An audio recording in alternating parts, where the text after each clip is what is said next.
one of those episodes that I'm sure is going to get a lot of views and a lot of listens. And this could end up with you and I both being in a lawsuit, Facebook jail, YouTube jail, and general outcast of societies. But other than that, this is going to go great. How you doing tonight, Justin? I am ready to be a pariah. Ready to be a pariah. Let's do it. All right. Dude, when we first started talking about this, Wait, real quick, Dave. yeah, Happy Pride Month.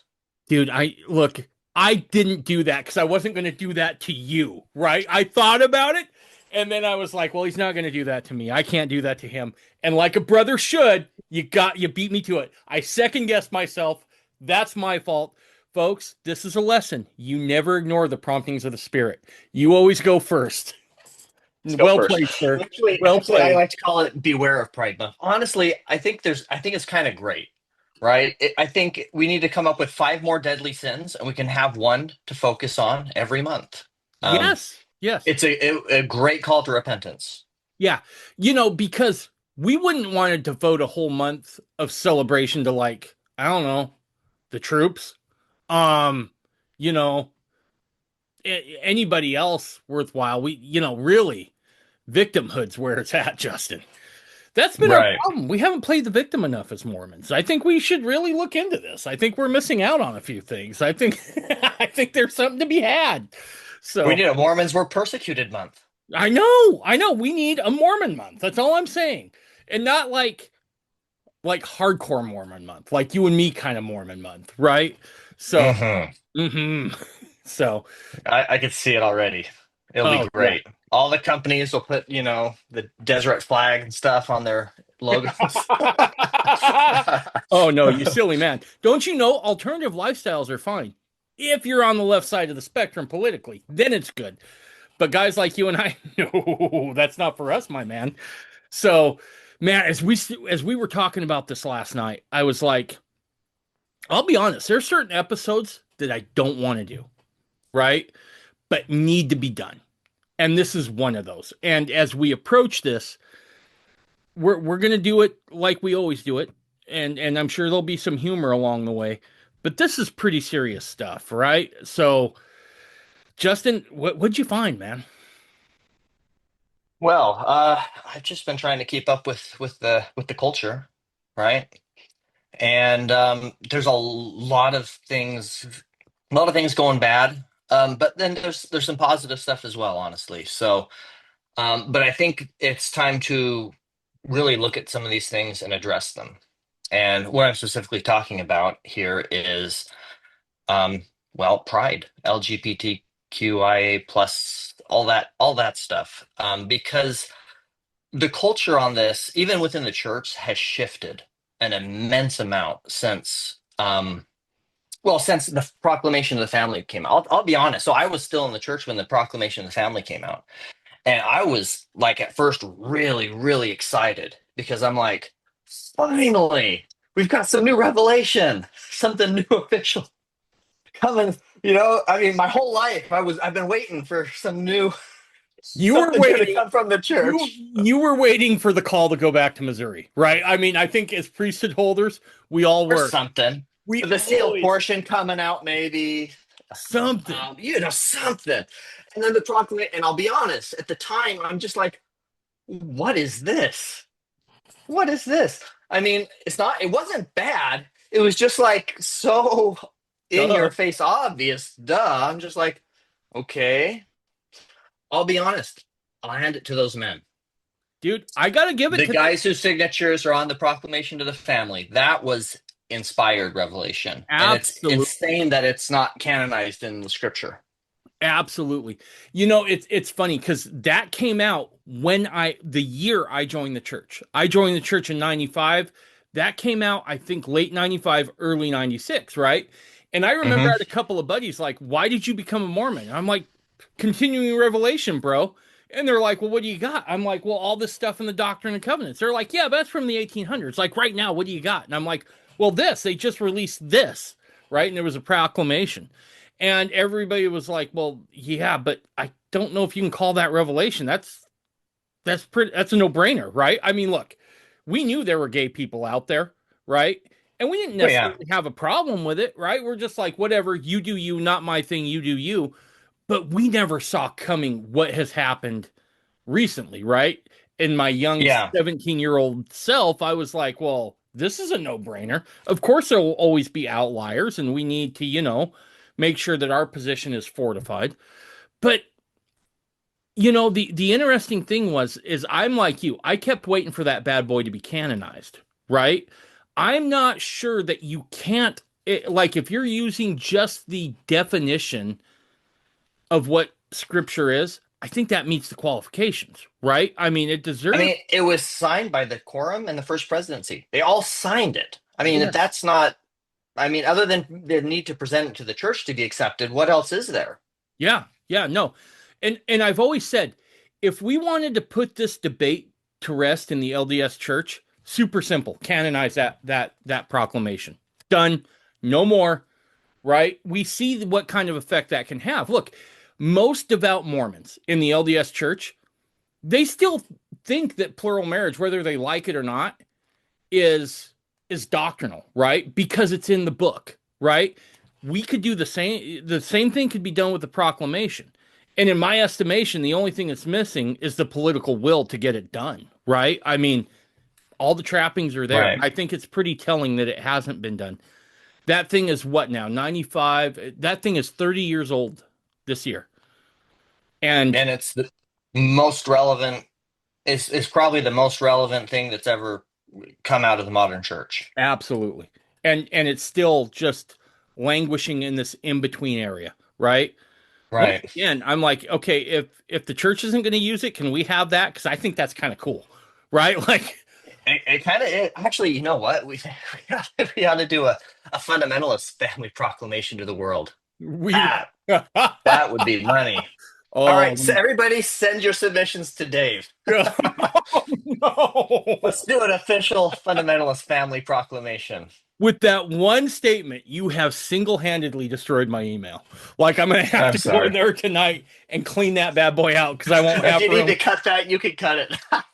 No, I'm gonna leave it in. It's good. It's too good not to. So, what are you seeing exactly? Yeah, so I mean, I try to keep abreast of culture. I like to know what's going on and where minds and hearts are. And I saw I saw some really interesting stuff happening on social media. And one of these things actually kind of shocked me, but I think it just kind of, well, let me share it. I'll show you this Yeah, post. This was yeah. made by, actually, I believe it was originally put on Facebook. I don't have the whole thing. I'm not on Facebook. Um, Here we go. Hey, here we. This, you got it? Is that Yep, it? yep. What's up? All right. This came out from FAIR Mormon. Okay. Explain And to it, everybody what Fair Mormon is in case they don't know. right. So FAIR Mormon it's church adjacent. It's not official in any way officially connected to the LDS Church, but it's basically the apologetic arm, Hmm. the most well known, popular. I mean, I honestly, it's they can be a great resource a lot of times. Sometimes, as apologetics go, I find sometimes things get stretched to try to accommodate a narrative, and you have that a lot of times in apologet. Maybe I should explain apologet. So apologetics is the theological, philosophical defense of your theology. It's not like giving an apology, right? So This it's not is giving an different. apology. No, not at all. Not at all. In fact, apologetics are usually, yeah, they're usually pretty arrogant and off-putting to me in a lot of ways. Right, But the idea behind it is there's a lot of anti-Mormon lies and half-truths out there, right? right. And the idea with apologetics is to answer those claims. So when somebody's like, "Hey, I heard that Joseph Smith had underage wives," they're going to have an article talking about it, explaining it, putting into context. Okay, well, underage according to modern society or society back then, right? Hmm. And questions of whether there were relations or not. And so they take things that, anti-Mormons generally will take as shock and awe to try to deter people from their faith in the restored gospel. and they try to answer some of those claims and criticisms. And, I mean, honestly, the funny thing is, as a fundamentalist, I find that a lot of the anti-Mormon stuff is just like, yeah, yeah. Yep. Did you know that Brigham Young said Adam was God? Yeah. Yeah, And yeah. yeah, and I'm pretty good with that idea, right? I mean, Yeah, yeah. Mhm. But anyway, that's kind of what Fair Mormon is. right. And so it's a well-respected organization within Mormon culture, within the Right. LDS culture. And a lot of people go there to find help when they encounter stuff that they don't understand, when people are attacking the faith. Um, so they put out for Pride Month this post, and it started a firestorm on social media. Um, so loving our LGBTQ plus brothers and sisters. Um, I don't see anything wrong with that per se, right? No. I No. think that's something that we definitely should remember. Definitely something we should remember, that you can love the sinner um despite the sin. Yep. However, Can this I is stop you Pride just Month. there before you move on there? Because Yeah, I do yeah. want to point something out, right? This is something that we get a lot, which is, well, you just want them to go away. You just want them to die. And that's not the case. Neither of us are advocating. Like, look, if you want to see what that looks like, go to the Middle East, right? Go ahead and go set up shop Yeah. in Iraq, in Iran, any of those countries over there. I am a fan. I'll just say this now. I am a fan of not throwing people off buildings. I'm crazy that way, right? I mean, don't get me wrong. I like to throw a good party, but never once did, yeah, let's throw that dude off the building seem like a good thing, no matter which way he swings, right? And I don't Hmm. espouse that. So anyone who thinks this is a call for violence or anything like that, put that away. No, That's not what we're doing here. no, not even close. Not even close. But the thing is that the Pride movement might have started with this desire to seek recognition, right? And I can understand a certain amount of sympathy to that at that time, Hmm. where they don't want to be second-rate citizens. Right. Okay. I don't think anybody should be a second-rate citizen. However, at this point, this is 2025. Right. It's no longer about being an equal citizen. It's about being a privileged citizen. Yes. And it's about making everybody else agree. That is a great point. And that's something I have said a few different times on the show here, which is what was the fatal flaw here with the LDS Church on this? It was not understanding the game that you were playing, right? I firmly believe that the LDS Church had great intentions of, you know what? Just like I was saying, we don't want to see violence perpetrated on people, no matter what, right? Not our thing. We think all people should be able to go out and buy whatever, rent whatever space they can afford, right? Everybody should have a right to work, so to speak, if you're willing to put in the work. And I think the church was in that camp. What they didn't realize is that the ones up top who were pushing this agenda, the LGBTQ agenda, they were playing a different game. They were saying, yeah, hey, we just want recognition. What they were really wanting was to win at all costs. Full Right. at the expense of things that we hold dear as Mormons. Look, no faith in the world is as reliant on heteronormative behavior between husband and wife than Mormonism. It is a core central tenet. And to have us just throw that out undermines our perception and belief in God. And I think this is one of the lessons we really need to take away, which is understand what game you're playing and who the opponent is, and do a little bit of research before you just poke the I believe button and run with it. Right.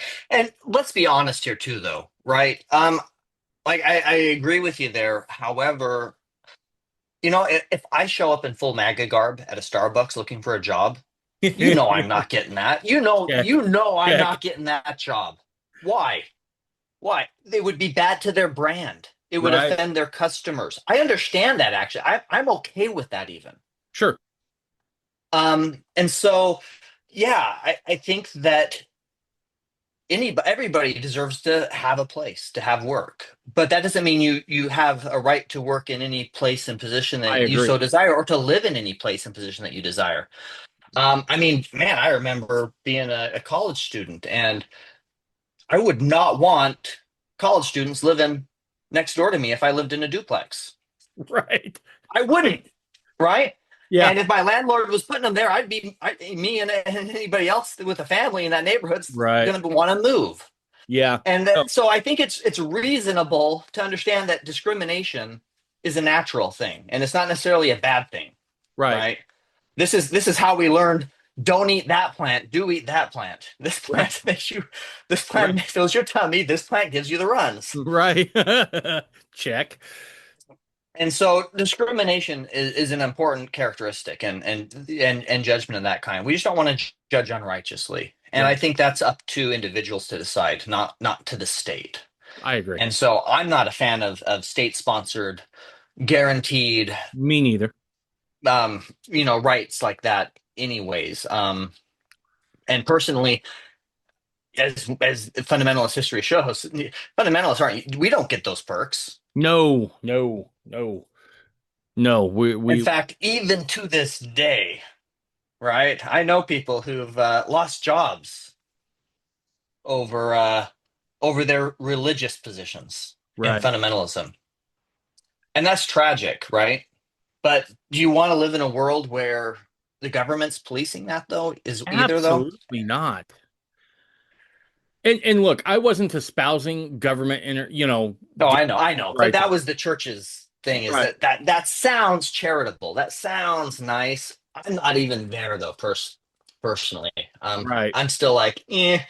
But that's not even where they wanted it anyways. They weren't looking for equal rights. They were looking for superior rights. And we see Yep. that with DEI and these DEI hiring practices. Right.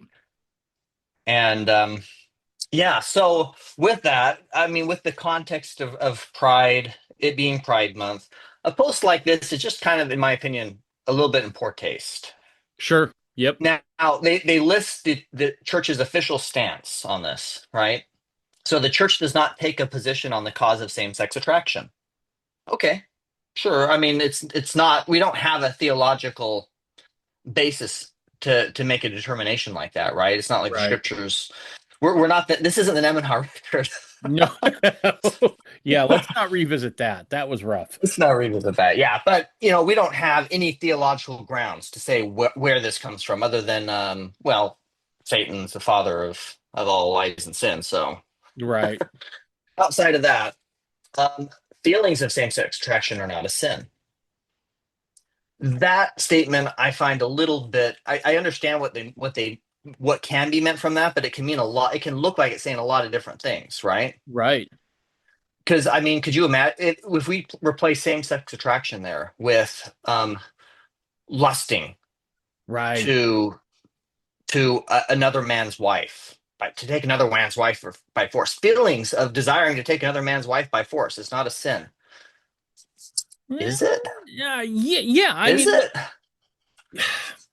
So there's a difference, I think, behind an innate attraction and and an actual desire, a specific right. desire, right?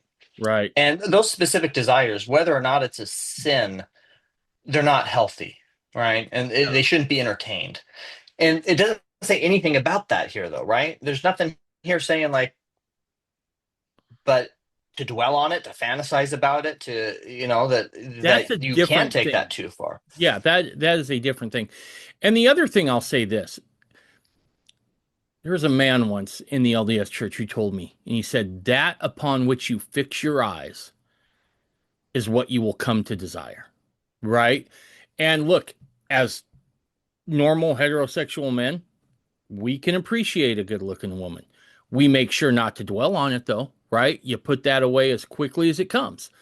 And Exactly. and then you move on from that. And so I'm like you. It's kind of ambiguous given the context. Right. I mean, I think there probably are, clearly there's some kind of innate thing going on there, or maybe not innate, but nonetheless a developed thing. There's something there that I don't have because I don't have that. No. But I do have an interest in women though, right? Right. Yeah. And so it's not like I'm completely unempathetic. Um, but at the same time, I watch myself because of Yeah. that. I take responsibility for my inclinations to desire to sin. And that almost seems like an excuse to that you don't have to. You don't need to take that Right. responsibility. That's why it bothers me a little bit. Like again, it's not like people can have things that aren't their fault, but uh, it just it's worrying. It worries me. What is In the message that's being conveyed to people, right? Because absolutely. there's not enough nuance here, and that's what bothers me. These look at these bullet points, and there's really no nuance No. to any of this. There's no really going deep. And well, what do you mean by feelings? What is a Right. feeling? Is Right. that mean just the fact that you are interested in men in general? Because if that's the case, okay, sure, I understand that, right? Right. But if it's talking about in specific, well, clearly that's a sin.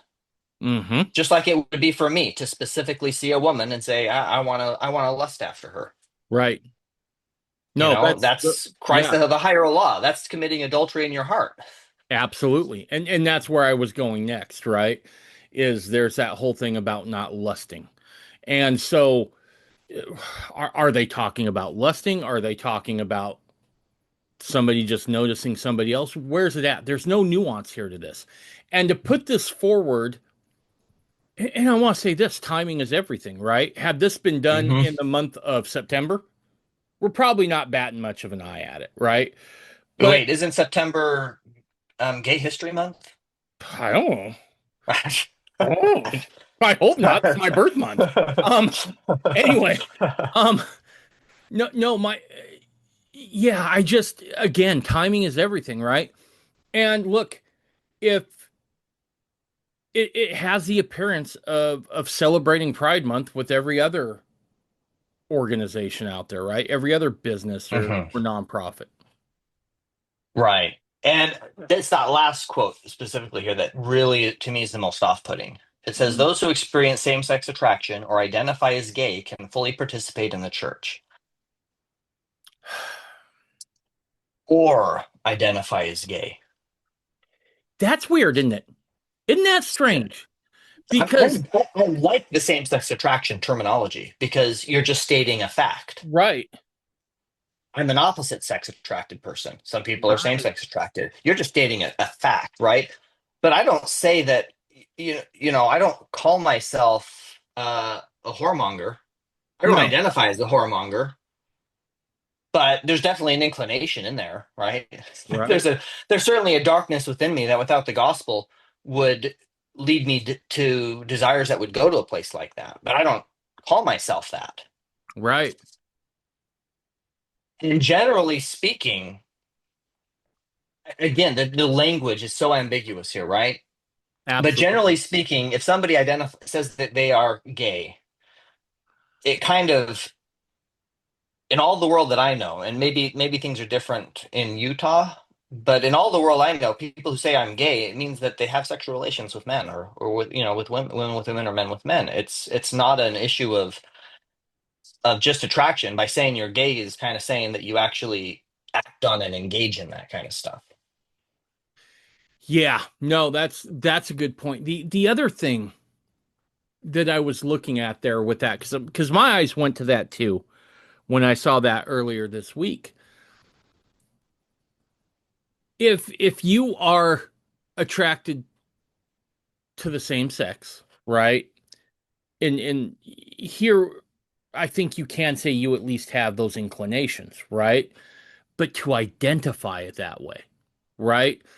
Um, just like you were saying, if you're a raging alcoholic and you stop being a raging alcoholic, you don't, you might understand that that's You part of say you I'm still. I'm 500 days sober. You don't Yes, say exactly. You don't embrace it, right? You don't go, Well, I've seen this happen actually, but you shouldn't. Yeah. You shouldn't, right? You shouldn't say Yeah. things like, "Yep, I'm an alcoholic," and then just embrace it, right?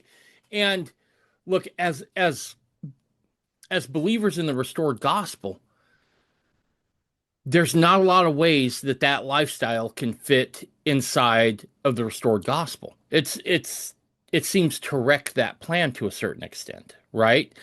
Right. Right. And so again, same-sex attraction, I mean, I've known people that have same-sex attraction Sure. that have had they've gone through experiences with the gospel and they have found healing through that. And that they have found um even wives and have gone on and been able to live functional lives, Right. right? Yep. Despite that adversity. However, if you're still identifying as gay, how can you fully participate in the church? Like, so if you can Right. identify as gay and be sealed Yeah. to a woman, is that smart? Is that safe? Like, if you still, I mean, if you said, "Hey, I'm same sex attraction. I had that. I was born with it, but I don't act on it, and I'll never act on it again. I'm committed to never acting on it again, and I think that I have attraction to women as well, and I'm willing to be sealed." I think that's fine. That's great. That's a good thing, right? Right. But if you're just saying, "No, no, I'm gay. I'm not attracted to women. I'm attracted to men, but I want to fully participate in the church," so I'm going. Well, yeah. I mean, let's face it, right? I mean, think of all the callings that we know of because we were both members of the LDS Church, that they usually make sure that unless you're in a singles ward, you're probably married for, right? You got bishop, you got elders quorum president, you've got all their counselors. I guess there's no high priest group now, but just go down the list, right? Um, there's a lot of them that last time I checked, and I could be wrong, I haven't read it in a long time, but like I remember being in a PEC, and that was called Priesthood Executive Committee, long, before they changed stuff up. And we would bat around ideas for certain callings and be like, "Oh, you know what? I wish brother so and so was married because he'd fit this one." Right? And so, and again, Right, there are outliers like in singles wards and that sort of thing where I have seen it before where there is somebody who's not married in one of those positions, usually a counselor, but usually the president, they want to see you married. right. Excuse me. But Well, and then also as far as participation goes too, not just that, right? But like if somebody does have admits that they've got they're struggling with something like that, there are certain callings that might not be the best idea, right? Maybe it's not the best for you to be working with young men, for right. example. And I think that's very reasonable. Right. We wouldn't send a dude unaccompanied to girls camp, right? I mean, Right. and Or it's I the don't same think principle. you do that at all either, right? In general. No. No. And so we don't have women teach, the priest quorum or be the priest quorum teacher. We don't have men be the young women's teachers. Absolutely. I mean, I think that's kind of reasonable. It's just common sense. It's kind of common sense. It's not saying you're a bad person. It's just No. saying you're a dude. You don't need to be hanging around the young women. Right. Right. Same thing. Last time, yeah, no, yeah. So that whole thing about full participation, I want to ask, what is that? Define that for me. Is that just showing up to church and taking the sacrament? Well, I ain't got no problems with that. If you're working through those things, trying to be a better person, I got no problems with that. Right. But well, okay. I'm just going to share a story here real quick to illustrate this point because I got some personal um experience in this. I Okay. was living in a ward in Orem, Utah. Not exactly a hotbed of leftist activities, right? However, by the time I left, the second to last ward I was in before I left the church, I get assigned home teachers, and one of them now, and I still have young kids at home, right? I got 10, 12-year-old kids at home. One of them is gay. Okay. Again, I would normally probably not have too much problem with that. But he came in and he just started talking about life with his partner.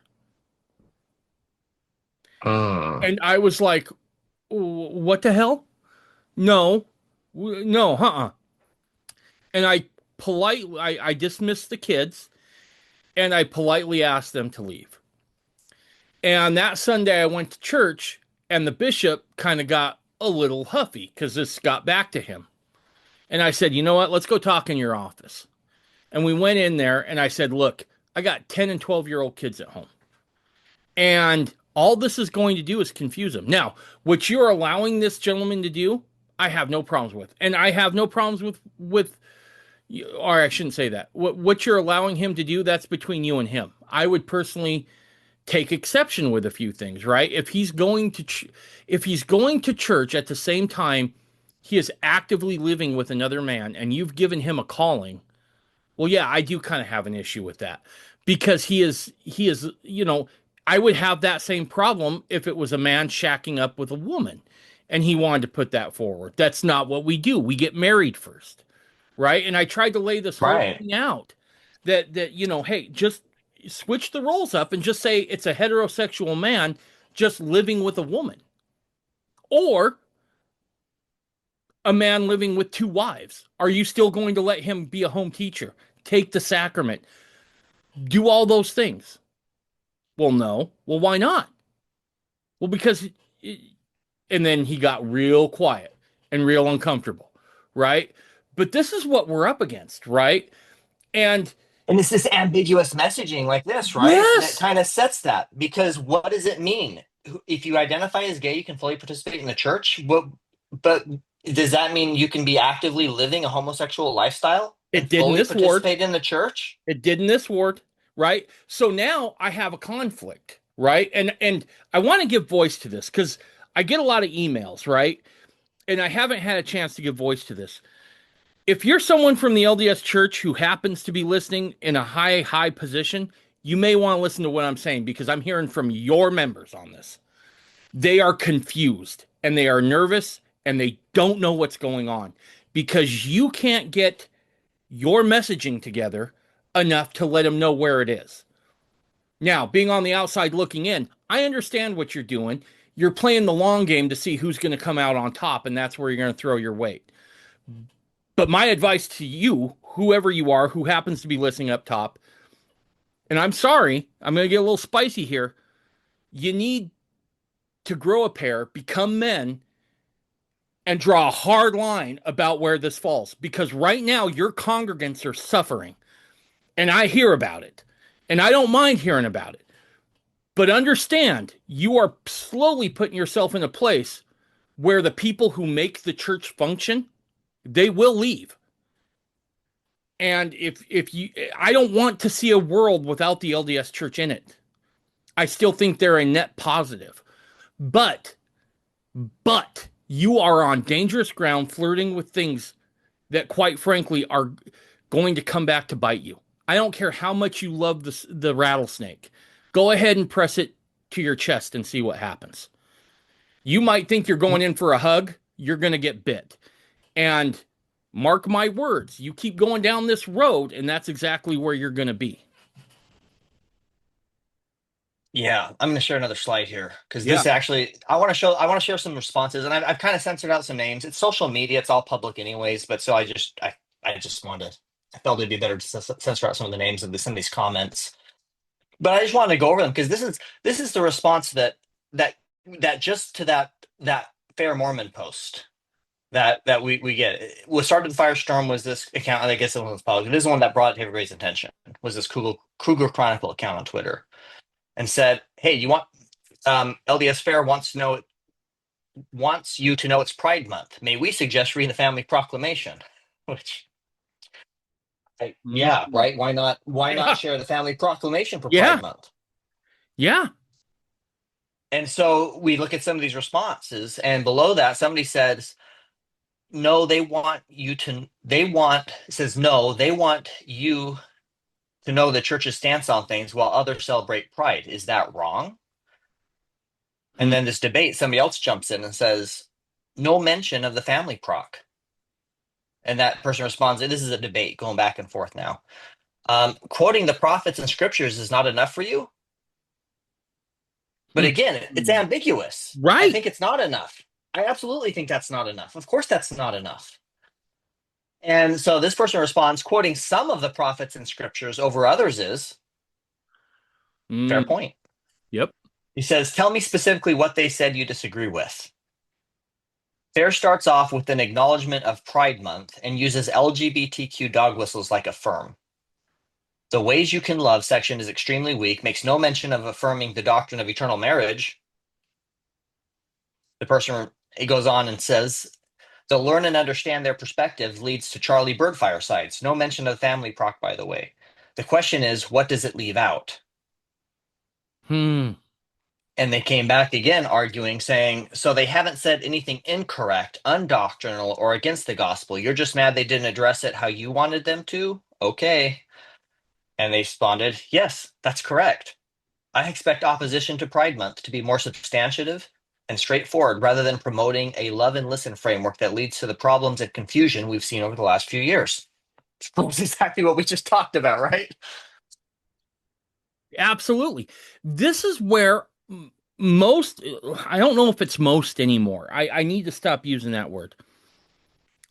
Most of the membership in the LDS church that makes the church run and operate are feeling the exact same way as a few of these people that you just showed screenshots to. I get the emails. Yes, I got the receipts, right? I know exactly how they feel. right. We got a few more here. Same stuff though, basically, right? Here, Right. Fair actually kind of jumped in though, and defending themselves in a very kind of unflattering way. And Fair's saying, if you haven't seen our original post, um, that has been picked apart and scrutinized. We use the same terminology that's commonly used by the church. So again, their defense is we're just saying what the church has said. That's Fair's defense. But the conservative Mormons on Twitter, or LDS people, Latter-day Saints, Right. um, are not very happy about this at all. As you can see, the person responds, maybe we shouldn't use words that have been hijacked by those meaning and whose meaning has become ambiguous. Absolutely. And this whole thing is insane and so unforced. I was in so and so's camp. Let's be gracious. We're on the same team. But let me tell you, I'm far less in that camp today, as Fair blocked them for disagreeing with them on the appropriateness of the post. And Justin, again, another was person. was there other There was more in there, yeah. okay, I so don't have Facebook, so I didn't see the whole thing, but did apparently they're using words like affirm. okay. Well, I was going to ask, did the people who were critical of the post, did they say anything in your estimation that would have deserved just to shut down the conversation? Like, hey, we're not No, they're trying to be, honestly, a lot of them are just saying, hey, we love you, Fair Mormon. We're allies, but we kind of have an issue with this. Don't you think that that's a little bit of a problem? That, you're sending this really ambiguous message that can clearly be interpreted as very pro LGBTQIA plus. sure. And Fair's response is absolutely not, and block and kick and kind of throwing tantrums over it. Look, if the discussion has remained relatively civil, albeit vigorous, and you decide to shut down, I hate to break it to you, you're probably on the losing end of that thing, right? If you want to just Yeah. block the critic, and the critic is not doing personal attacks, they're not being, you know, over the top with it. It's all the posts I've seen so far, they've been pretty. Well, It's been constructive for the most part. right. Right. Well, look, this guy is so boisterous and so insensitive that he's saying, but let me tell you, I'm far less in that camp today after being blocked by them. Right. I mean, if I was blocked, I'd be like, you bleep, bleep, bleepity, bleep. I'd be, Right. you know.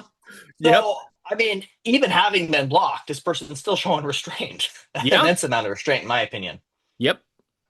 Absolutely. So, Yeah, this thing kind of became a firestorm, and I'm like, okay, this seems to be a bit of in my opinion, this is a failure in church leadership. The messaging on this is not clear, and it's opened the door for, like you said, having it both ways, so that you can interpret it how you like. If you're pro LGBTQ, you can interpret it as, yeah, you can be a practicing homosexual and go to church, and that's no problem, and you can be fully participative. And those who don't believe that can read it and say, "Oh no, it's just same-sex attraction. It's just for people who are struggling with those things." Obviously, we don't want to exclude them, right? Right. And it's kind of trying to have their cake and eat it too. And I think it's failing. And I think the reason why you're seeing it failing is exactly what you just described happened with that home teacher. So I actually had a family member share an experience with me Mm. just earlier this spring, where a lesbian couple moved into their ward, and okay, lesbian couple, but they're living together. They're going to church together. And Mm. my sister found a little bit off-putting when, she's in a relief society, and, the other one of them's giving the other one a massage, Oh, and yeah, a little off-putting, right? But the real concern kind of came when she was given an opportunity. One of them was given an opportunity to speak on covenants in sacrament meeting. right. And she went up to speak on covenants, and she started off by talking about how her and her girlfriend are going to be married here this spring, and then went on to talk about covenants with God. She Ooh. started her talk with, "Hey, I'm not keeping my covenants," and then gave a talk on covenants. And the bishop didn't shut it down. The bishop didn't say anything, and my sister's got children that are there, and she's just sitting here. I'm hoping they're not paying attention, because I get where the bishop's coming from. The bishop wants to be inclusive. He wants to be loving. He wants to be Christ-like here, right? But what he's not weighing in is what this is doing to the children. Yeah. What message does it send to the children when a woman gets up and talks about gives a talk on keeping covenants, while she admits that she's living in a lesbian relationship and intends to continue that relationship? I would think that it kind of sends this message that you can keep your covenants and be a lesbian. It doesn't fit with the temple. Doesn't No, fit doesn't fit with our ideas of heaven, right? right? It is what it is, right? And I'm not even saying they're bad people. I'm just saying, No, no, right? It just doesn't no, work. no.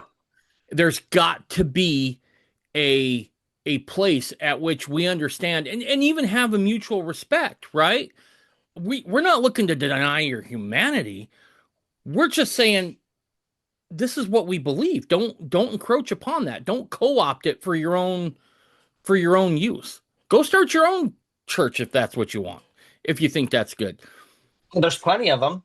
Right.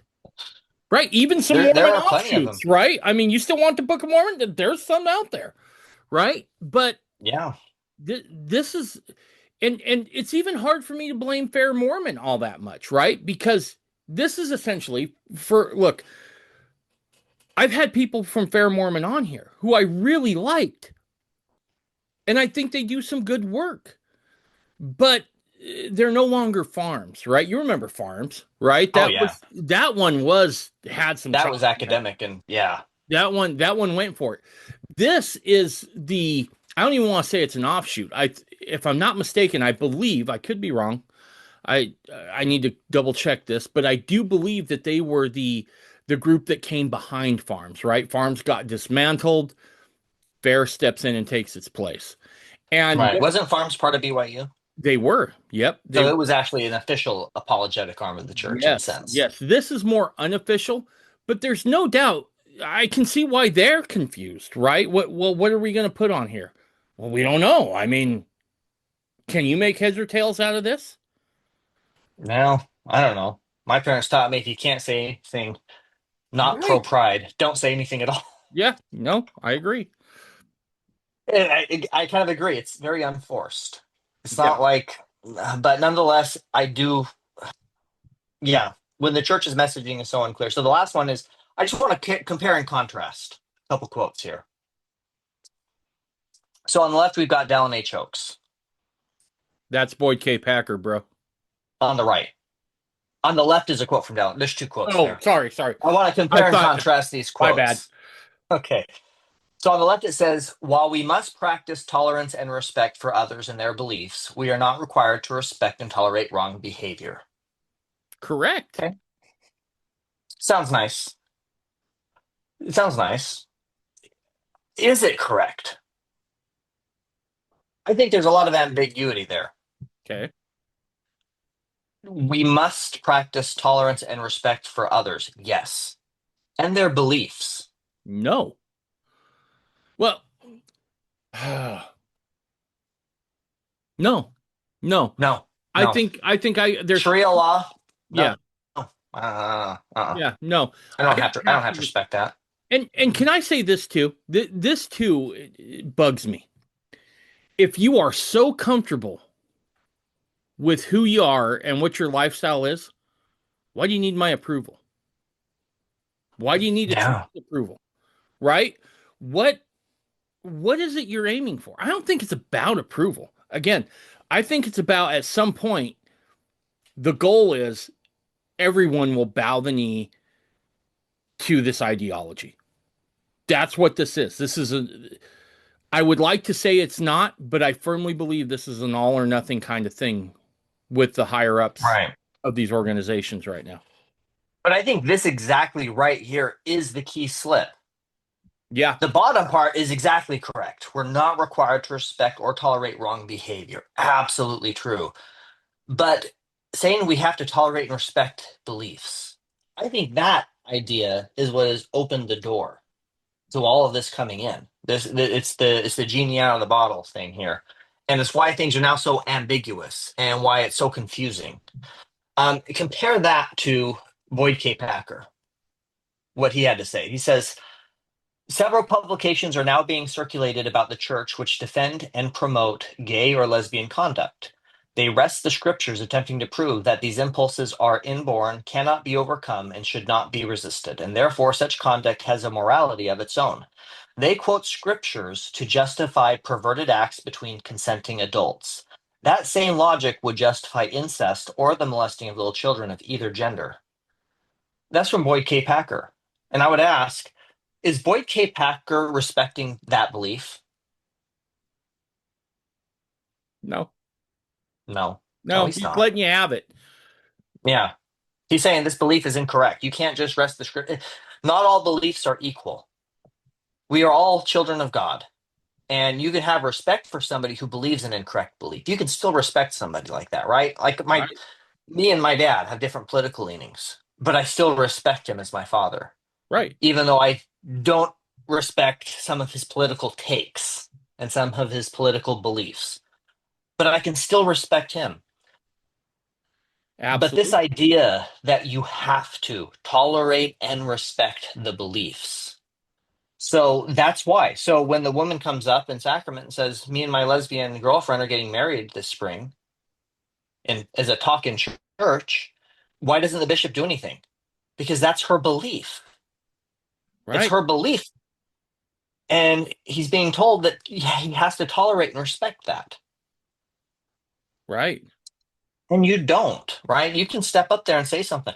The funny thing is, I saw the exact same, almost the exact same story on Twitter, where faithful LDS guy on Twitter was posting about fast and testimony meeting, and he said that a some guy got up and said some, affirmed his LGBTQ plus pride in fast and testimony meeting, Right. and he was shocked, and he was visiting this ward, but he looks over and he kind of expected the bishop to come clarify, and Yeah. nothing happened.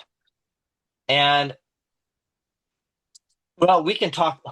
I don't know if we want to transition to this right now, but what I thought was interesting is he said that he felt prompted by the Spirit not to get up and reaffirm the family, so to speak, and just to watch and see what happens.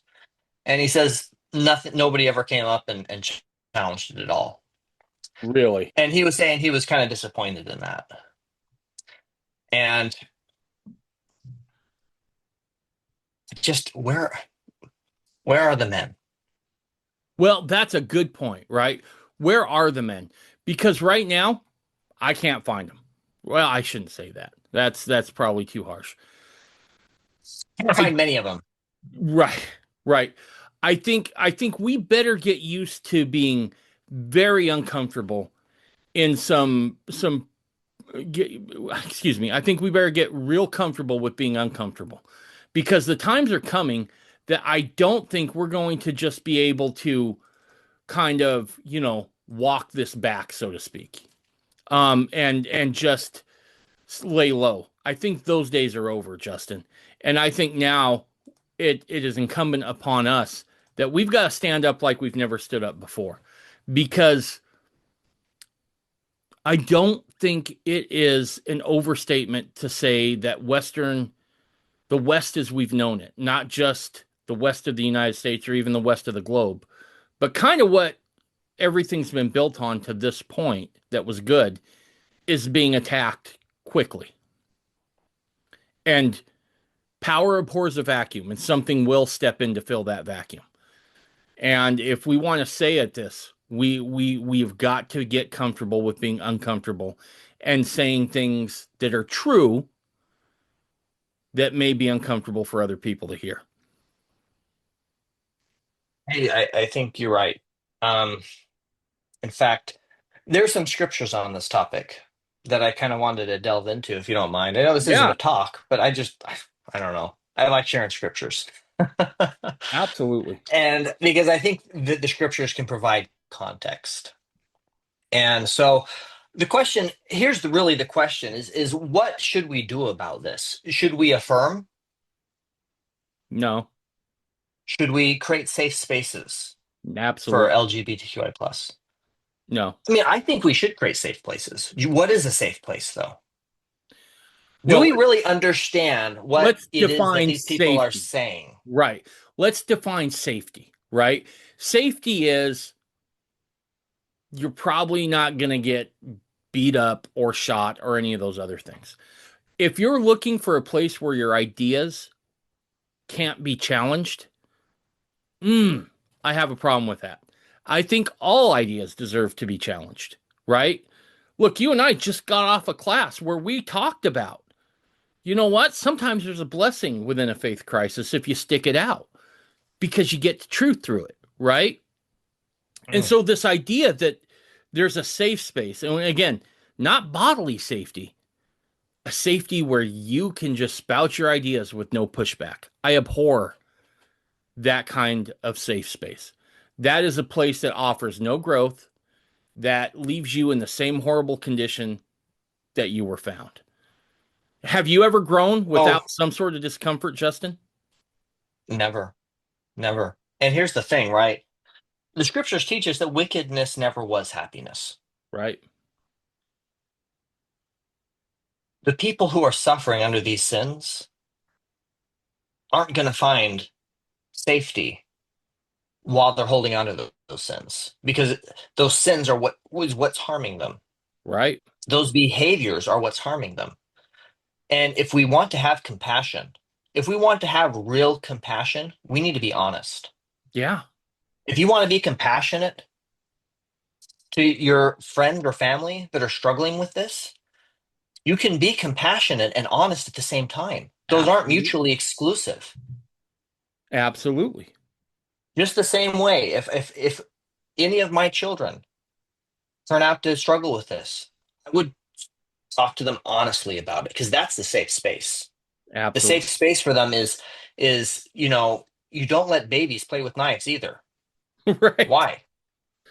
But shouldn't we have a safe space for babies that want to play with knives? No. No. No, these things are dangerous, right? And they're dangerous to the people who are experimenting or playing around with them. And if we really care about them, we will want to call them to repentance, not with judgment and criticism or hypocrisy, right? Right. But with sincere love and concern for their well-being and their welfare, their happiness. And if Absolutely. you don't have a testimony, this is honestly what I think is going on. I think we're seeing a huge lack of testimony.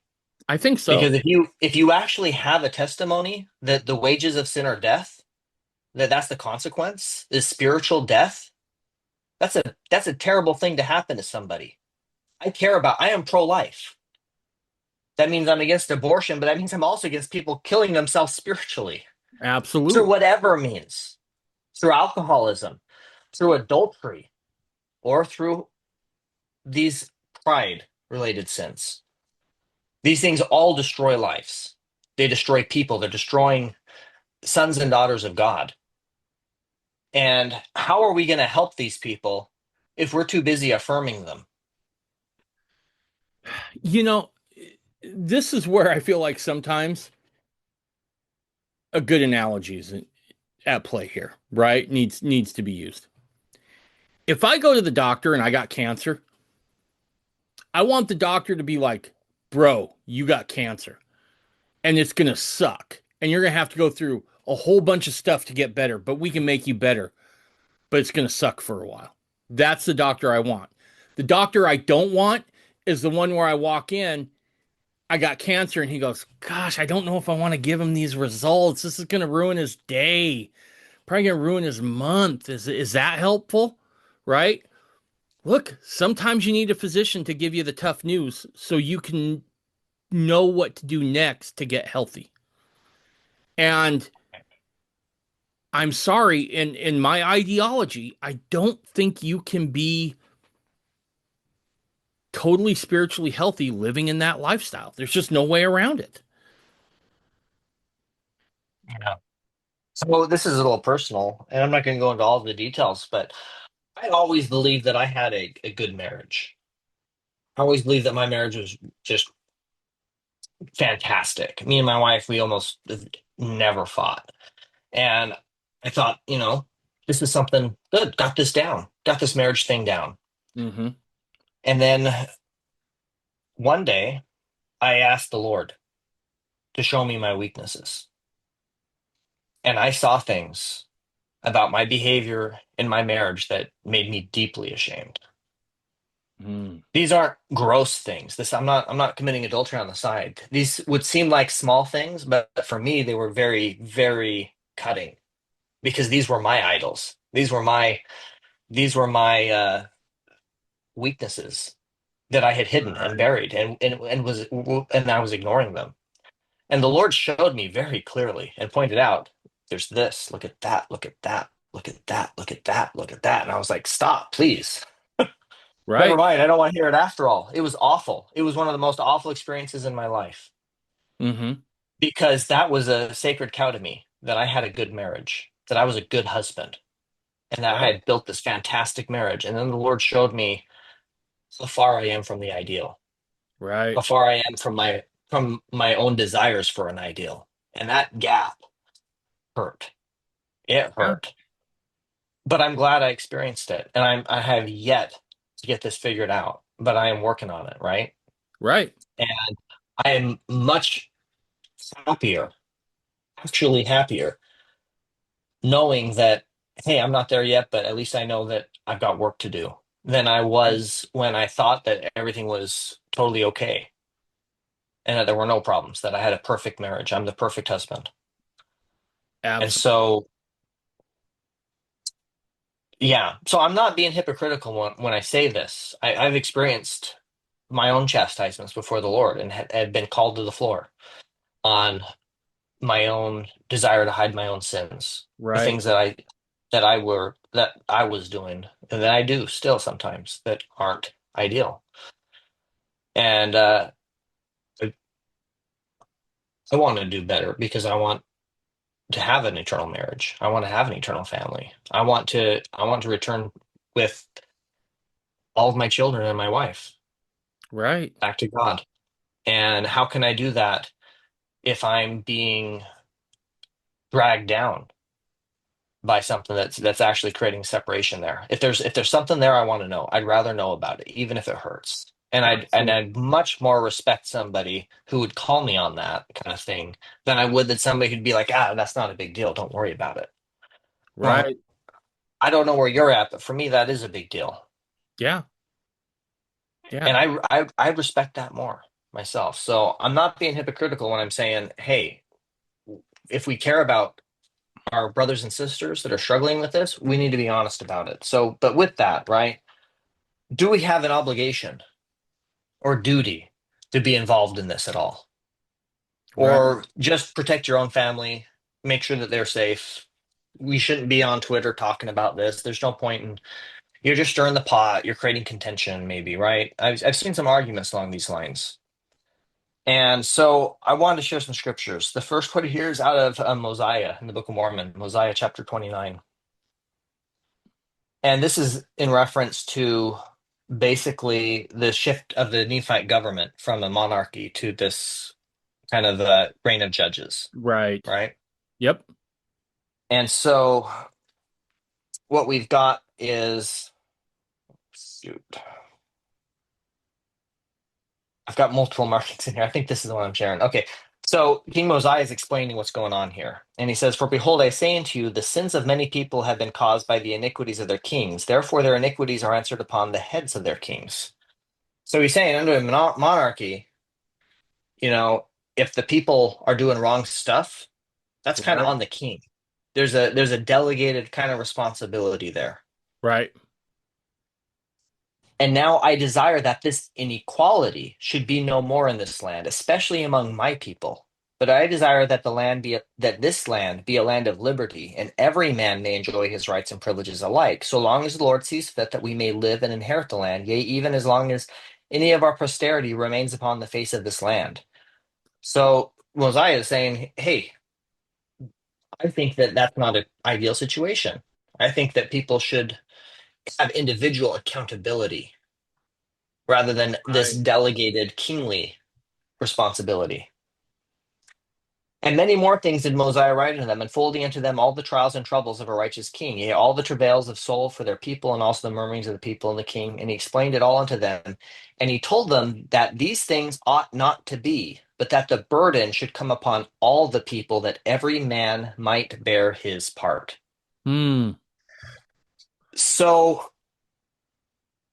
if we were under a monarchy right now, there might be a case to say, hey, this isn't something that we need to be involved with. Just keep your head down. You don't have to participate. But we live in a land of freedom. But with that freedom comes a responsibility. And we all have an equal share of Yeah. that responsibility that this burden that we need to carry. And so with great power comes great responsibility. And it came to pass, and this is jumping down 37. Now it came to pass that after King Mosiah had sent these things forth among the people, they were convinced of the truth of his words. Therefore, they relinquished their desires for a king and became exceedingly anxious that every man should have an equal chance throughout all the land. Yea, and every man expressed a willingness to answer for his own sins. And so, living here in this land of freedom, in America at least, I think that we have a civic responsibility to stand up against this kind of thing. This isn't somebody else's job in a democratic republic like we live in. This is the people's job. Prior to that, we're told that if the time comes that the voice of the people doth choose iniquity, then is the time that the judgments of God will come upon you. Yea, then is the time that he will visit you with great destruction, even as he has hitherto visited this land. If we don't make a stand as a people against this, then God's judgments come upon all of us. Mm-hmm. There's no putting your head down and I'm just going to wait this out with my family. We're just going to hunker down. We're going to wait out the storm. That's not the responsibility we have living as free men and women in a free land. We have a duty and obligation to proclaim the truth, to speak the truth, and to encourage our brothers and sisters, fellow citizens, to live according to truth. Because if not, then just like a king who abdicates his responsibility, has the sins of his people come upon him, that can happen with us too.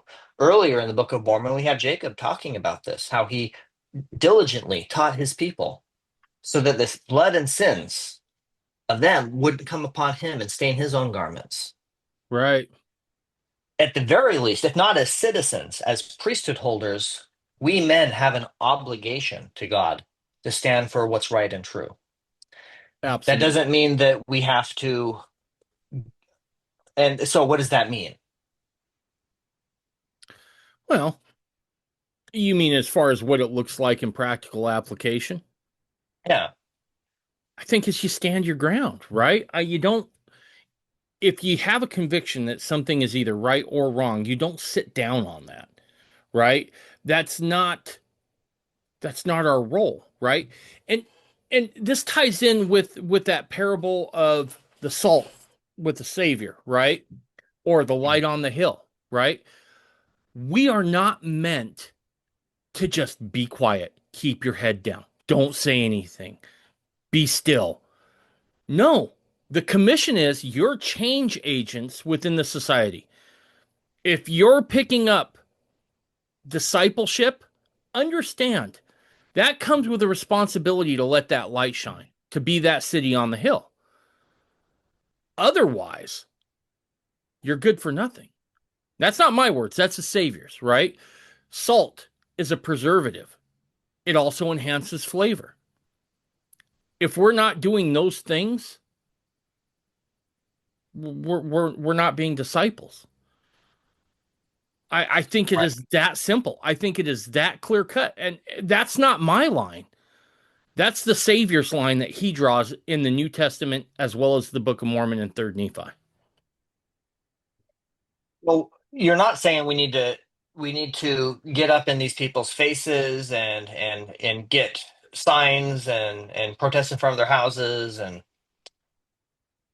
but there's things that we can do. Absolutely.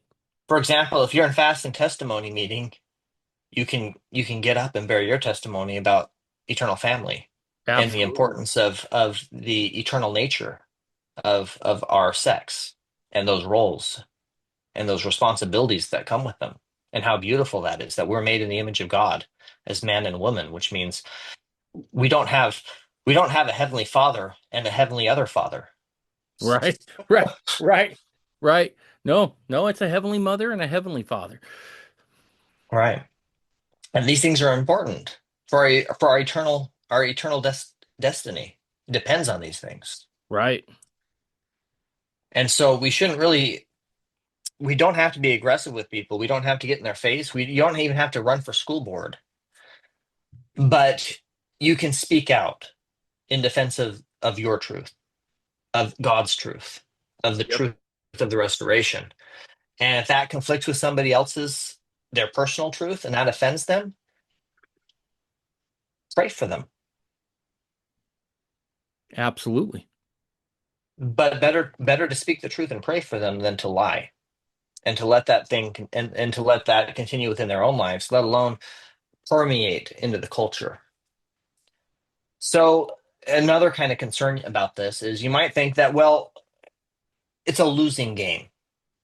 This is another spot where I kind of take issue with, again, a bit of failure of leadership with the church because of the great compromise that was made in Utah specifically, right? The great political compromise. Right. And we started talking about that a little bit earlier, but basically, what happened was the church backed a bill to give protections.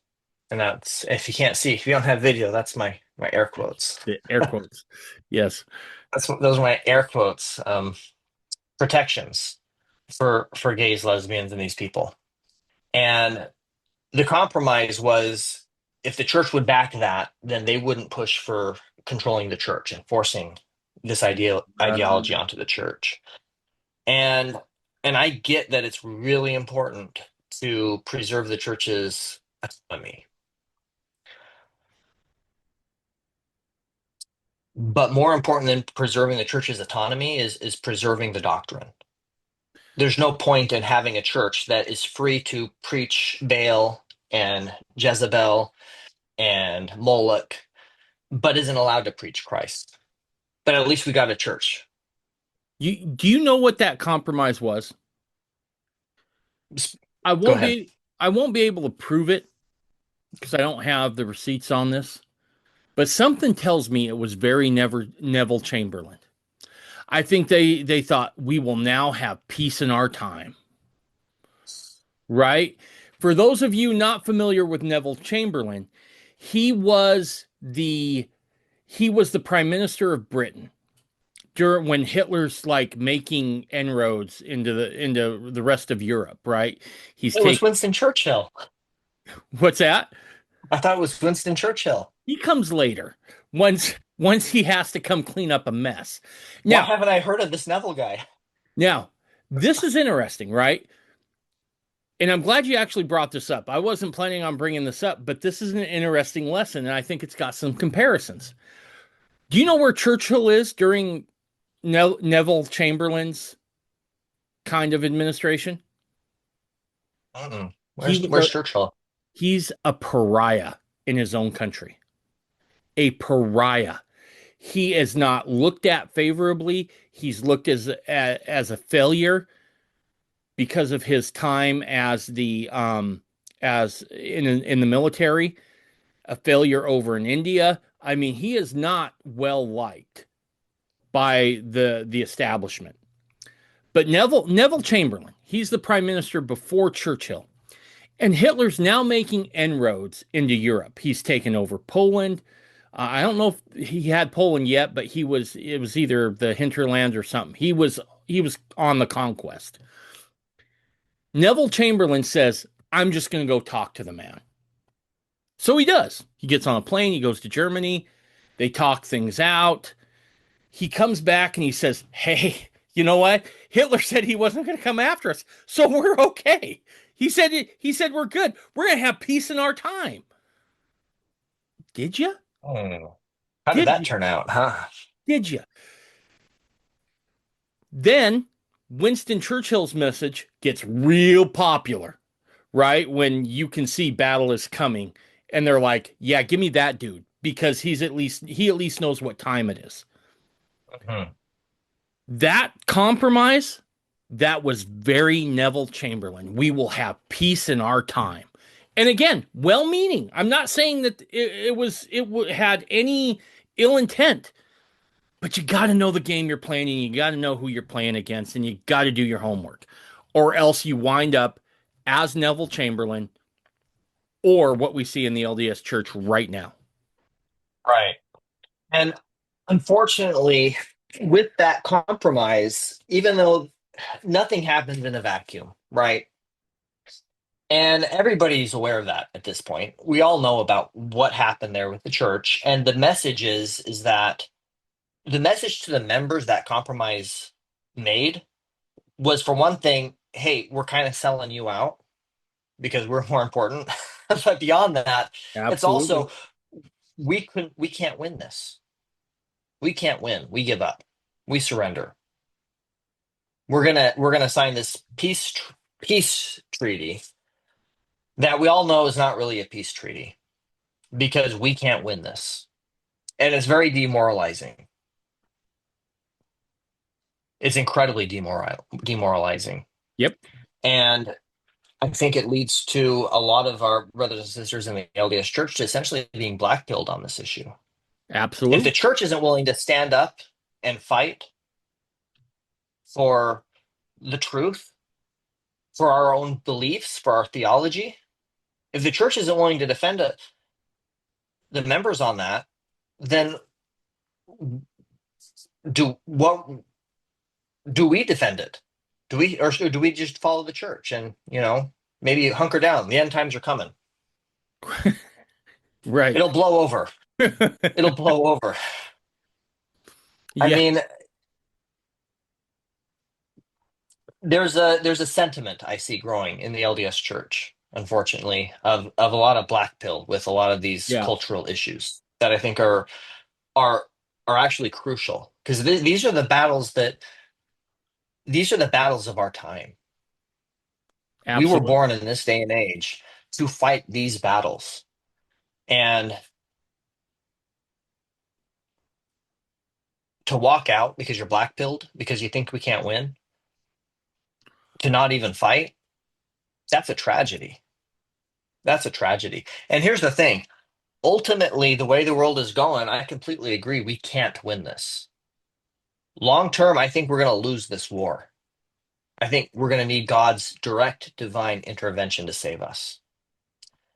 But even if that is true, what can we do in the meantime? Does that excuse us from making a stand or trying to make a difference? Do you find yourself missing having conversations with people who believe as you do? Maybe because you live in an area where there's not a whole lot of Orthodox Mormons running around? Or maybe you're an active member of the LDS Church, or maybe even an ever Mormon, but you're really curious about what the faith teaches. Well, I have something here for you today that you might like. Now, every Thursday night at 7 p.m. Central, Taylor Smith teaches a class on gospel fundamentals from a very orthodox point of view. He will cover everything from the nature of God to some of the deeper doctrines of the faith. Now, to join the class, all you got to do is click the link in this episode's show notes and on Thursdays at 7 p.m. Central and join the class. It's an easy place where you can be as open or private as you want. It's all up to you. Again, all you got to do is on Thursday night, hit that link in this episode's show notes, and you can log on to the Gospel Fundamentals class taught by Taylor Smith. Thanks, and I hope to see you there. And this has been the most on my mind actually, with a lot of what I'm seeing, because I see a split. I see certain groups like in that chat that you saw up above. You have Right. the one person who's saying, "Hey, this is kind of a problem," and then you have, okay, what's the problem? What's the problem here? Why stir this pot up? Why get in this fight? It's We should just stay out of this stuff. And I don't think we understand the consequences of staying out, for one thing, because like you were saying with Hitler, the end game of all of this LGBTQ stuff is anti-human. Yeah. It really is. It's anti-human. If they have their way, then the earth becomes desolate. There will be no more children. Right. The human race would cease to exist. Right. And there's things that we can do to stand up for that. And so this is just a reference, just to call out the black pill. Doctrine and Covenants, section 101. And this is in response to the saints being persecuted in Missouri. They've been killed, they've been robbed, they've had all these terrible things have happened to them. And we all know how that turned out, right? We won Missouri, right? I'm heading up to Zion tomorrow to no, it's Springfield, it's not Zion. Right. And we didn't win, we got kicked out. Yep. But nonetheless, this is a revelation from the Lord. Section 101, starting in verse 76, and this is just some of it. The whole section's great. The Lord says, "Again, I say unto you, those who have been scattered by their enemies, it is my will that they should continue to importune for redress and redemption by the hands of those who are placed as rulers and are in authority over you, Mm. according to the laws and constitution of the people which I have suffered to be established, and should be maintained for the rights and protection of all flesh according to just and holy principles, that every man may act in doctrine and principle pertaining to futurity according to the moral agency which I have given unto him, that every man may be accountable for his own sins at the day of judgment." That sounds really familiar, doesn't it? Sure does. Now, I'm jumping down to 81. "Now, unto what shall I liken the children of Zion? I will liken them unto the parable of the woman and the unjust judge. For men ought always to pray and not to faint, which saith, There was in a city a judge which feared not God, and neither regarded man. And there was a widow in that city, and she came unto him, saying, Avenge me of mine adversary. And he would not for a while.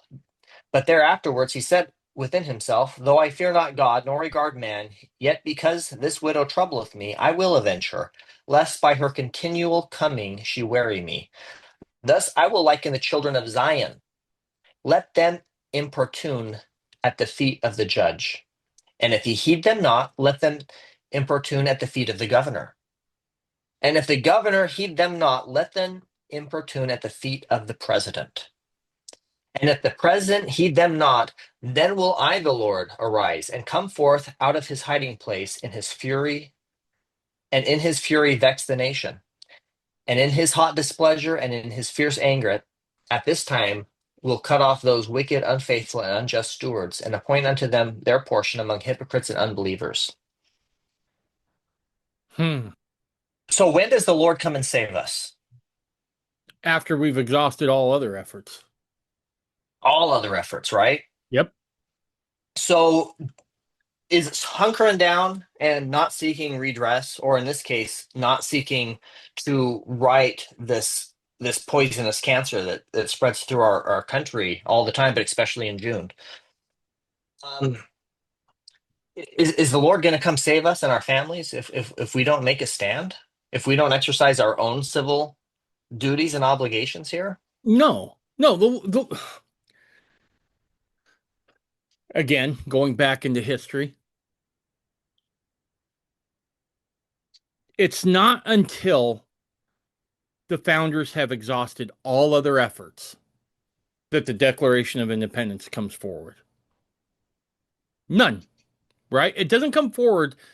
It wasn't just a few years, Justin. It was decades that they were fighting this battle through the appointed channels before they called upon God for deliverance. And that came the way it did. Again, It I'm didn't not. start with throwing tea in the harbor. No, no, no. That was towards the end. That was towards the end. And so, again, I'm not saying we need a revolution. We do not need a revolution. What we need is for good men to stand up and just say you're not going any further. This is the line in the sand. This is where it stops. We can even be cool. You can come over for a barbecue, but maybe we just don't worship together because we don't agree. Dude, we don't see Catholics coming to the LDS church going, or Mormonism saying you got to swear papal, loyalty, right? No, there's a mutual understanding. There's some respect. You know what? We can even work together on a few things. Right. But, but we hold our theology dear, right? We don't Well, need, it's true or it's not true. right, Do right. we really believe it or not? Are Yes, we going to let these people take it from our children? absolutely. And that's what's at stake. It is. That's the thing, right? You yourself might be grounded in your faith and your theology and your belief. You've got it figured out. You're not going to be swayed. Doesn't matter how many lesbians give talks or if they bring them into the temple or if they give talks in general conference. You know what's up. Okay, great. What about your children? Are your Absolutely. children going to the public school? Because here's the thing, these kids are getting it all day in public school. They're getting it all day in social media. They're getting it in their video games. Yeah, And then they go to church and they're getting it there too. What do you think's going to happen to your children? absolutely. Do you want your children to be with you in the eternities? Do you want them to be a part of your eternal family or not? Because if you want them to be a part of it, we have to make a stand on this. Absolutely. Absolutely. And when we see someone stand up, and this is something else I want to say. When you see someone else stand up, get behind them. Hmm. Support them like they supported Moses' arms during that battle. Right? You remember the story. As long as Hmm. Moses' arms were raised, they were doing okay. The arms fell, they were done. Well, sometimes we have to go hold the arms of the folks who are fighting the battle. Right. And look, I'm just going to call a spade a spade. A few weeks ago, I released the episode with April Despain, Hmm. and I'm going to ask a real pointed question, which was, where the hell was the church? Where Weren't they was? part of it? Wasn't her local ward in on it? Yes, that's Isn't what the I'm saying. woman suing her from her ward? I don't know if that woman's a Mormon or not. I'm not going to Okay, maybe not. speculate on that. However, regardless. Where should have been the one place that she could have went, her and her family, to not just have a sympathetic ear, but to be recharged and ready to go fight that battle again? It was church. Right. It was church. It was the Oh, you're place. going to hang the proclamation? We'll hang it too. It was the place. Why didn't the ward gather around in solidarity? Yes. It was the place they wrote the document that is known as the Proclamation on the Family. Nothing. Crickets. Crickets. And look, the sad truth is a lot of this is happening in the church now because of a lack of strong leadership. There's no way around it. I don't know what else you want me to call it. It's it's weak leadership that has got them to this point. I mean, if there was So one what do you time, so what can you do about that? well, I If you're a member, what can you do about that? I got a few ideas, but they're uncomfortable. One is you better get used you better start thinking about things a little bit differently, right? Just like you were saying, Justin, we probably won't win this the way we think we're going to win this, right? I do think in the end, all things are made right because I believe in the atonement. I believe in Jesus' saving mission, both the first and second time he comes, right? Um, but that doesn't mean that nothing's required of us. And so, look, I've had talks with family members about this very thing. Get your kids out of school, get them out of public school. There's nothing there. There's nothing there. You, you get and gather around like-minded people. I'm not saying move to a compound. What I am telling you is you might want to take a look at where things are still normal and then head that direction because things are getting extremely abnormal. And when you find that spot, you draw a line in the sand and you protect that like a bulldog. And when the time comes, you say the things that have to be said, no matter how uncomfortable they are. That I think right now is our best hope. And then support the people who are going out. Maybe you throw a couple of bucks at their GoFundMe page to pay for the attorneys, right? Maybe you hang the proclamation in your front yard, but something, do something. So Well, often, April's selling them. You can get them from her. She's selling these banners. yeah, You can get them. yeah. And here's the thing. Um, we always are looking for the big task, right? The heavy lift. And we feel like if it's not the heavy lift, we're not doing anything. Well, you know what? If 100 people lifted 100 pounds each, it's a lot of weight that gets lifted. So all you got to do is just do your part. Just stand up. Well, that's exactly what it says in Mosiah, right? Yeah. Equal part. But you got to carry that part. There's a piece of that you're incumbent upon to carry. So there's a bigger there's ultimately here a bigger picture that I'm kind of concerned about. And it's not just this Pride Month and LGBTQ. I think it's kind of the collapse of Western civilization. Um, and there's a funny theme behind all of this. When you look at whether it's the climate change cult Mm-hmm. or you look at the LGBTQ movement, you look at the medical, can you even call it medical, malpractices going on in the world globally. Interestingly, these all, some reason, seem to focus on ending human life, stopping human life. When you look at the LGBTQ stuff, right? Ultimately it's a dysfunction, and I don't mean that in a Derogatory way. derogatory way, but the function of your sexual organs and sex is to produce children. And if you've got same-sex attraction and that's all you're into, then they're dysfunctional.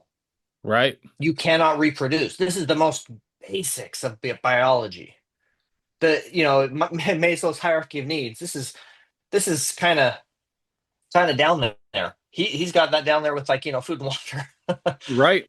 um, Reproducing is a biological urge in all animal, well, most animals. You know what's interesting, actually? Do you know what animals don't have a natural biological urge to reproduce? Uh-uh. Animals in captivity. Huh. Isn't that interesting?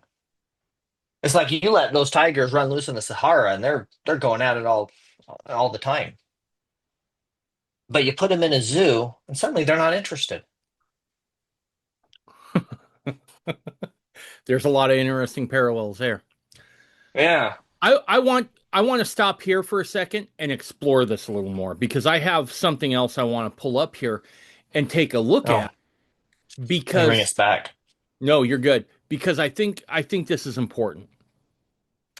When you were in the church, Justin, do you remember the cycle, what the name of the cycle was in the Book of Mormon where they would be really righteous, then they'd get unrighteous? Do you remember what they called that? I think they call it the repentance cycle, right? The pride cycle. The pride cycle. Okay, there you go. It was the It pride ends with cycle. repentance. Okay.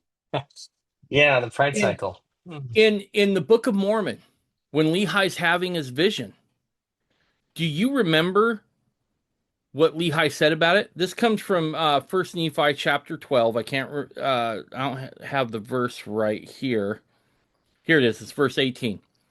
And the large and spacious building which thy father saw is vain imaginations of the pride of the children of men.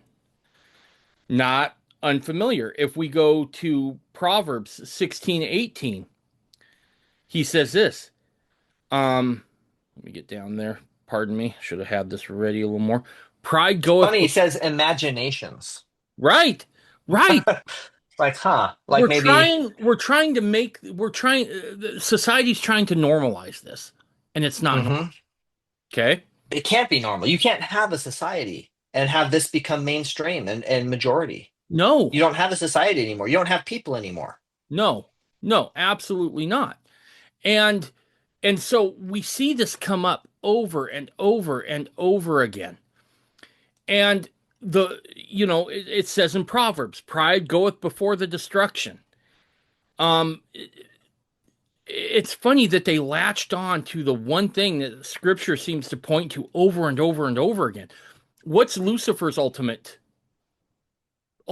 sin that gets him cast out? It's the pride of his Right. heart, right? No, no, no, no. I want the glory. Okay. Now, I want to share something with you here. Beware of pride. Who was that? That was one of the greatest talks Yeah, ever heard in the church. Was that Packer? I can't I remember. can't remember. I can't remember. Beware of pride though. Yeah. Fantastic classic talk. I I want to used to have share. that printed in a binder. Absolutely. It was a great talk. I want to share something here real quick. And I want you guys to remember this scripture that's written in one of the epistles by Paul, I think, where he says, we fight not against flesh and blood, but against thrones, principles, and municipalities.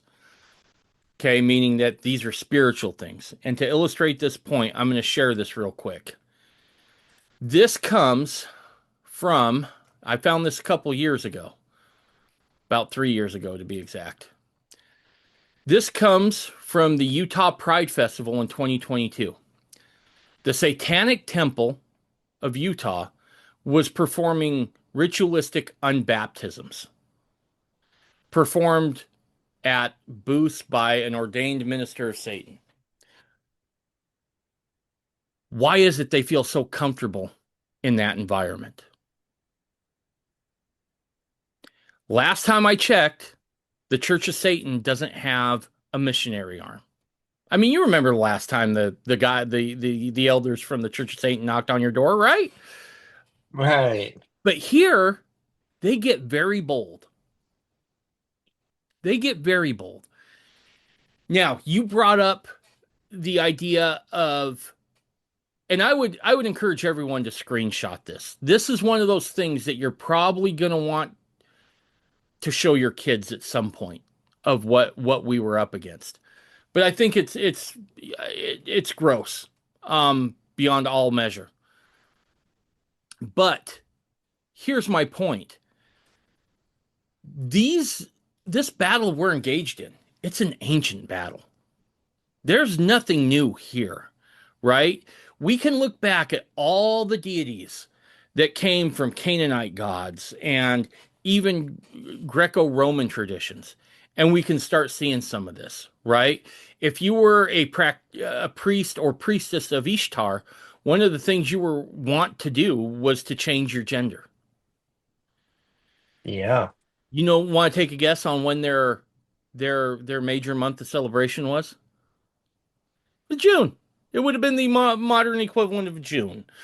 Um, if we look at ballism, right? You mentioned the climate cult. You know what the practitioners of Baal would do if they were in a mild drought? As an offering to Baal, they would turn part of the field back feral again. Mm. And then the final step is when, or the final two steps are a ritualistic orgy that happened in the forest. We hear it a lot in the Old Testament about the forest or in the trees becoming a Woodstock. negative connotation. It's because that's where the ritual orgies were performed. So it And was Woodstock. it was Woodstock, exactly. And then what happens when you have that kind of free love um society going on, Justin? Well, you're going to have a lot of unwanted pregnancies. Oh, right. And guess what the final solution was to whatever was afflicting folks who were wrapped up in Baal worship? You'd sacrifice your kid. Moloch worship. Yeah. Moloch worship. Yep. And so this is an ancient, ancient battle that we're engaged in. There is nothing new here. The only thing that's been done is they changed the packaging for modern consumption. That's it. That's it. The priests of Baal no longer wear red or black robes. They now wear lab coats if they're into abortion. They now wear pixie wings in their underwear in a pride parade. It's no longer Ishtar worship. It's just pride. But this is an ancient battle that we're engaged in. I'll give you the screen back now. Yeah. Well, if you were to look at a snapshot of the world today, it's funny. We think we're so enlightened. We think we're so smart. We've got science today. We've got science. We can't be fooled by this stuff. You mean Dr. Fauci? Well, it's just how are the Rick and Morty crowd. You know, Right. we're so smart now. Religion's so dumb, and we're so smart. Well, why are we doing the same dang things these ancient cults used to do? Yep. If we're so enlightened, Absolutely. Absolutely. it's absurd. And all of these things converge. The abortion issue, another one. What do all these things have in common? Death. Yep. They all, the common denominator in all of this is death, ending human life, thwarting Absolutely. God's plan. And I have the theory on this, actually. I think Satan lost. The war is over. Christ's victory at the cross put a permanent end to any hope of victory that Satan had, unless the whole earth can be wasted at Christ's coming. If we are all so wicked that when Christ comes, the whole earth is burned, there is no millennium reign, Right. and there's no work for the dead. I mean, I've done my genealogy and a little bit of work for my dead, a few generations back, but I'm nowhere near Adam. Right. We've all got a lot of work for the dead to do during the millennium. Absolutely. But there'll be no millennium. Nope. So this is the Hail Mary Yeah. of all hell being thrown at us right now. I'd say even more than even in ancient times, because we now have also, in a sense, re-erected the Tower of Babel. Yep. We have a homogenous society, even in far Asian, different corners of the world, in Africa and Asia and South America. Modern culture and ideas have permeated everything, and we're all kind of linked together. And as goes Western civilization, as goes the world at this point. And if Absolutely. Western civilization is going to commit suicide, Satan wins. He can still eke out a measure of victory if he can pull that off. And I think he's throwing everything he's got at it from all of these different angles. And that's really what we're seeing. And we can see that to a certain degree, he's really winning. Birth rates across the globe are plummeting. In some countries like South Korea, it's almost it's catastrophic. I think by the year 2070, their population is going to be nearly half of what it is today. Could you imagine what the world would look like with half the population in your city? Imagine half the people are gone. How would things function? They I don't. mean, If you don't have just replacement rate, you're done. You're you're done. done. You were telling me about Korea. Yeah. It's tragic what's happening in Korea. Their replacement rate's now like zero point 0.7 or something like that. Zero point 0.7 children. They're cooked. And there's a lot of people that are optimistic about this. Well, mankind will adapt. We'll adapt. It's not gonna. We're not gonna do this to ourselves to extinction. We will adapt. I wouldn't be so sure. One of the biggest arguments that of adaptation is, well, we've got AI now. We've got automation. We've got robots and AI, and we don't need to have as big of a population. We'll just have the machines and the computers do everything. And so, even if the population's small, we'll still have everything we need and more. Well, that's probably what you should be the most afraid of. You remember what I said about the animals in captivity? Yep. Yeah. Some reason, the more enslaved you are, the harder it is for people to be incentivized to want to reproduce, even if they want to. So let's say, assuming that you're fertile, that you've avoided the medical and food poison and all this kind of crap, and you're heterosexual still. You've avoided the furries, you've avoided the trans, you've avoided the LG, the lesbian and gay stuff. You've dodged those bullets. You actually met a member of the opposite sex and were able to develop a relationship in this day and age where people don't see each other in face to face anymore. Everything's done through computers. Assuming you get through all of that, well, are you going to have a family though? Are you going to have children? You get married, okay, but are you going to have children? Are you really going to do that today? It's a hard thing to do. Yeah. It's a really hard thing to do. I saw an estimate online saying that the expected cost of a child, not including college education, over, basically from being born or conception to becoming an adult and going off on their own, is $250,000 per child. I don't know whose children those are. I'm not making that kind of money, Right. and I'm doing it just, and I'm getting by just fine. But that kind of messaging is out there. Those ideas are out there. It's infecting our culture. And I'll be honest, having children is a sacrifice. It is a hard thing to do. If you go back and read the proclamation to the family, though, you'll see that this is fundamental to the gospel.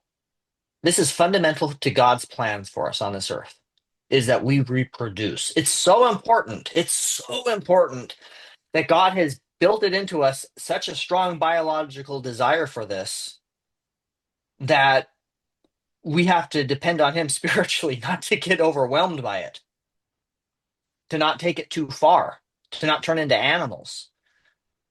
But despite that, in this day and age, we're not having children anymore, and it's getting these numbers are getting hard, and I kind of understand why. I think it's the enslavement aspect is the biggest cause more than anything else. It's we are animals in captivity. We are losing our freedoms. We are losing our sovereignty. We're losing our opportunities. Housing has become really impossible for young couples now. The idea of owning a home is not on the table. So they rent, right? Well, do you want to have children if you're renting a house? Or do you want to have children if you own your own property? Right. That makes a huge difference here. And things are hard right now. The economy's not good. The economics aren't good. The political landscape isn't good. There's a lot of uncertainty. There's a lot of all this. There's all these excuses not to have children. But the fact of the matter is, it's not going to get easier. No. Next year, it's going to be even that much harder to have children. The year after that, it's going to be that much harder. And as things like robotics and AI and these government, as the WEF puts it, you'll own nothing And and be like, happy and like it and like it. You'll own nothing and like it. Yes, and you will not have children. Who wants to have children if you own nothing? right. When you look at the advances of civilization, there is something to the curse of Adam, right? That we is, and we understand this as, I think, as men, maybe more than maybe some of the women understand it. Men need opposition. We need resistance. If there's not something to push against as men, we kind of fall apart. Right. We atrophy. Yep. Our muscles do that, but it's not just muscles, it's everything. That's why men are into sports Yeah. because it's a game. And that's important to us though. It's an important game. It's That competition. competitiveness. It's competition. Yeah. And we need that. And but if you remember when Adam's cast out of the garden, he's cursed. How is he cursed? That the ground will no longer just bring up fruit and food and instantaneously, but he'd have to labor by the sweat of his brow. He shall eat his, she shall eat his bread. We have to work. What Yeah. happens when that work goes away? What happens when that resistance is gone? And we live in a society where you don't have to work. We've got AI and machines, or we've got immigrants. If the liberals have their way, we've got we've got other people. There's no more resistance, and we're no longer men. And if we're no longer men, we're no longer raising families. And if we're no longer raising families, it's the end of civilization. It's imagine just what would people do if they didn't have to labor and everything they need was just automatically given to you. They'd probably just jack into a computer all day. Yep. The end. The end. Yep. Yep. You know, a couple things you said I think here are worth exploring. And one is you use the term the world will be left desolate. In the Old Testament, the sin above all other sins was called what? The abomination of desolation. I can't think of a more apt description for what we're facing right now. Declining birth rates. You know, we're there. We're Yeah. there. The other thing I want to relate something to you that I was just talking with a guy who's in his late 20s, early 30s, if I'm not mistaken, still lives in Utah. Good dude, but he was talking to me and he was like, "We can't do it." I was like, "What? What do you mean?" He's like, "I make about 35 bucks an hour. It's not a bad wage, right? You're not going to be a millionaire, but that's not a bad wage." Sure. Like when I first got out of college, I literally made like I want to say 10 bucks an hour as a surveyor, right? I mean like but we always had enough to get by. This poor guy, he's like I can't even afford to buy a home. My wife has to work just so we could make ends meet. And if we have any more kids, we're going to have to look at daycare. And that's going to eat into it. Um I'm going to say something here, and I don't want this to be the ending. I want to make sure people understand that because there is some hope here. But I do believe we're in the last stages of empire collapse.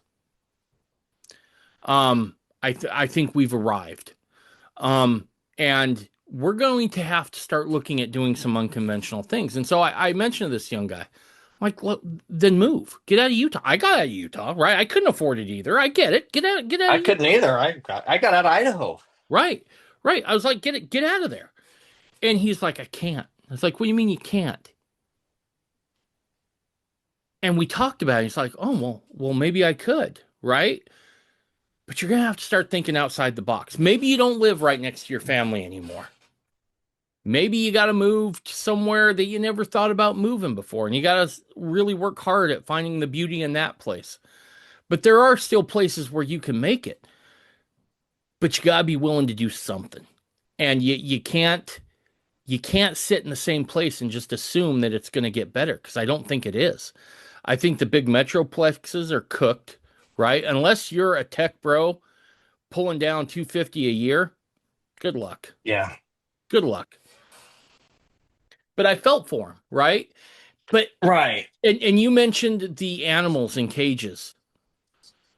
He sounded like an animal in a cage. He's stuck. He can't go anywhere. He's a slave to the job he has, which he really doesn't like, but he's kind of there because he can't do anything else that's going to make that amount of money. If he makes a change living where he's living, it's absolute financial ruin. All these things are coming, like every bad check that we've ever wrote as people, they're coming due right now. They're all about to hit the bank. And we have a severe lack of funds to cover our rear end on that check that we've wrote. So I'm not the scholar here, but there was a revelation given by John Taylor. No, no, given by Wilford Woodruff, that Wilford Woodruff received prior to his great compromise. Mm-hmm. And in that revelation, I don't know word for word, but I know in that revelation, he is told that he is to make no deal, basically, with the government or compromise with the Right. government on the issue of plural marriage. And that if he did that, God would support them. God would sustain his church. There was a promise in that revelation as well. Now, we don't know what happened. We don't know, well, we don't know what would have happened if that had gone the other direction, right? We don't know Right. for sure that God would have had his back. Maybe God would have let the church be annihilated. I mean, who knows? But that's not the God I believe in. I'll tell you that Right. much. I believe in a God that will support his people. At the very end of the first chapter of the Book of Mormon, Nephi says he's going to show unto us that the tender mercies of the Lord are over all those whom he hath chosen. Hmm. And what makes you chosen? Well, you choose. It's a self-selection. If you want to serve the Lord, you are called to the work. Right. Is God going to have our back? I'll tell you, when I was married, and things weren't even nearly as bad back then, but when I got married, I didn't have a job. Right. But I had absolute faith I would find one because I believe in a God that wants me to have a family, that Yep. wants me to be married and support a wife. And lo and behold, I'm engaged, and a couple weeks before we're married, I get a call out of the blue from somebody, completely out of the blue, from some guy I had known from years before, saying, "Hey, how you doing? Long time no see." I'm like, "Yeah, I remember working with you once as a kid, kind of interning." And he's like, "You still do computer stuff?" I'm like, "Yeah." "Oh, well, there's a guy in my ward who's looking to hire a programmer. You want to meet with him?" "All right, sure." And next thing I know, I've got a job. I wasn't even looking, and the Lord dropped it into my lap. And I'm not saying that's going to happen for everybody, but what I believe in a God that supports his people when they choose to do the right thing, when they put God first, when they put his kingdom before their own. And God's kingdom is in your family. Your family is God's kingdom. God wants you to have a family. And if you're going to put God first, then go ahead and back God into a corner and see if he won't bless you. Make Try the Lord. Make him bless you if need be. And I don't mean that in a sign-seeking way, but if it truly came down to the point of the church was going to be forced to allow gay marriage in the temple or something like that, right? If it really, really ultimately came down to it and there was no way of stopping it, fantastic. That means the Lord's going to have to intervene. Yep. What is it that's said in the Doctrine and Covenants? When you do as I ask, how's that phrased? Oh, I just blanked on it. I had it and I missed it. When you do, when you keep the commandments, and I'm paraphrasing now, the When Lord he, is bound to yeah. follow through. Look, I believe And in if a you God don't, then you yeah, have no promise. right. I believe in a God who's very consistent. I have no Yeah. time for an inconsistent God, right? And there's too many Hmm. miracles in my life and other people's lives that I've seen that would suggest he is anything other than what he said there in the Doctrine and Covenants. Right. So, yeah, it's hard. The world, things are hard right now. They're absolutely hard. They are going to get harder. It's not going to get easier. Right. And so, if the Lord's calling you to have a family, but you don't think you can do it, test the Lord. Try the Lord. The birth rates in Utah have plummeted as well, Yeah. significantly. And in Utah, and as a matter of fact, proportionally in Utah, it's fallen the most Right. because Utah used to be like 6 or 7, and now we're more like just the rest of the country, just doing a little bit better. Yeah. And again, And go what does that mean, right? What does that mean? Part of it's probably this LGBTQ pride stuff, but that's not all of it. There's the right. health effect. There's the health stuff. There's the economic stuff. There's all of these things weighing, and I understand how difficult it can be to have faith. But you put God in you obey God's commandments and put yourself in a situation, and the Lord has to bless you. He's promised you that. The Lord will find a way to open the door, whatever it takes. There are ways of doing it. And yeah, you might have to think outside the box. But I mean, if you think about it, we are wealthier today than humankind has ever been in Yep. the history of civilization. It's just absolutely insane. Our great grandparents were living in one room cabins with 12 kids, and they got by somehow. They didn't have fire. I mean, they didn't have electricity. They had fire, but they didn't have electricity. Right. They didn't have internet. They don't have smartphones. They didn't have any of that stuff. And you can say, well, times have changed. We've lost a lot of those skills. Well, that's true. We have lost a lot of those skills and times have changed. But if you're willing to make those sacrifices, I guarantee you, it is my personal testimony because I've lived this, that the Lord will find a way to open the doors so that you can keep his commandments. You got to be like Nephi. And that includes having a family, but that also includes standing up to wolves. Right. Right. And this is the month of wolves. It really is. Back to having a family. When I had first gotten married to Amber, um, I was put in as ward mission leader in the ward I was living in. And Bishop, old school bishop, good man, good man. I remember we had to go on a visit to somebody and give a blessing, and he called me up and said, "Why don't you go with me?" I'm like, "Cool, yeah, no, certainly." Looking back, I know what he was doing. He was like, "Yeah, kids should probably see how this is done," sort of a thing, right? Hmm. But we had a conversation in a car, and he was like, and it was on the way home from the hospital. We had to drive all the way to Boise, and we were about 45 miles from Boise, so we had a good hour drive, right? And he was talking to me, and he's like, "Well, how's married life, young man?" I'm like, "Oh, it's great. My wife's awesome, blah blah blah." And he goes, "Any kids?" And I'm like, I'm nervous." He's like, "What are you nervous for?" I'm like, "I'm poor. I'm in school. I have work and even my church callings and stuff." And he's like, "Let me tell you something." He said, "There's very few things in life that's worthwhile doing that you can't do while you have kids. And you will never regret having your kids. You will regret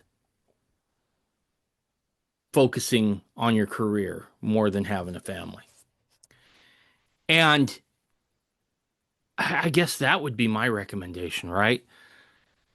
Damn the consequences. If you got to move, move. If you got to do something different, do something different.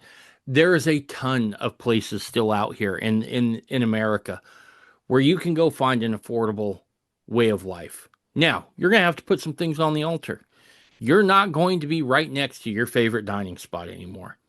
And you won't have all the conveniences of everything being close, but the trade-off is well worth it.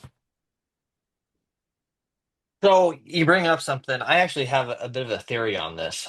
I think one of the reasons a lot of marriages are failing in modern times is because we don't have enough tribulation. Things have gotten so dang convenient that we're so bored that our marriages are falling apart. Right? Because in my experience, it's the trials that will either destroy a family or make a family. Absolutely. And when we don't have trials, when you don't have those when you avoid the uncomfortable to the point where everything goes numb, you're lukewarm, you got nothing left. There's nothing there. I think most marriages failing today are failing because of a lack of position and trial. The other part of it is how you handle it. And in olden days, when you were facing a crisis, you solved that by rallying the family, Yep. right? Your crops fail, your field fails, there's a bad harvest, things don't go your way, and you got to get together with your wife and your children, and you got to make a new plan, and you got to figure something out. Yep. And that brings a family together. What do we do today when we have a problem at work? Because I'm off working my job, my wife's off working her job, our kids are off being educated by somebody else. And if any of us have problems, what do? We isolate even further. Yep. Man, I've got this problem at work. Let me rally my no. It's push my family away. I've got to really focus on this. I've got to get my coworker involved. I got to get this guy involved, and I've got to. And we solve our problems by pushing away from our families now. Hmm. But I think that's actually at the core of marriage failures. We don't have enough real problems. And therefore we get bored and we make up crap. Well, look, I'm gonna be I am so getting banned. Um, I'm gonna say this. I think what we're experiencing with the LGBTQ wave that's hit our shores is a product of life is too easy. And let me explain here before someone yells at me. Justin, what's the one thing they say that is our sin as your typical hetero white male? It is you stand on so Toxicity, much yeah, well, that's privilege. part of it. You stand on so much privilege. So much privilege. But you can look Right. at them and be like, you know what? We've got so much privilege, we can't even be the victim of racism or anything like that anymore. Right.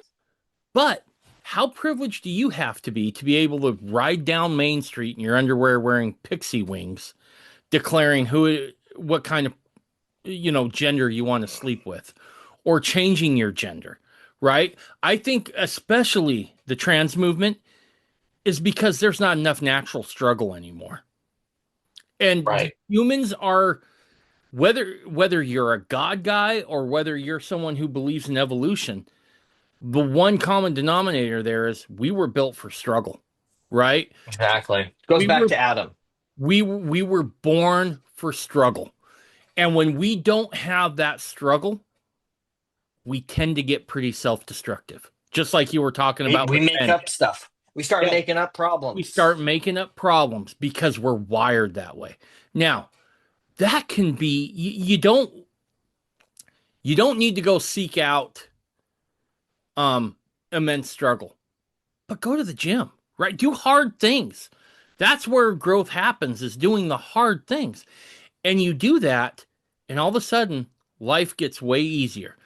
Guy that I know, his brother was a bishop in the LDS Church, and this was just recently, and he said he had kids coming to him all the time going, I got high anxiety, I'm depressed, I've got this, I've got that.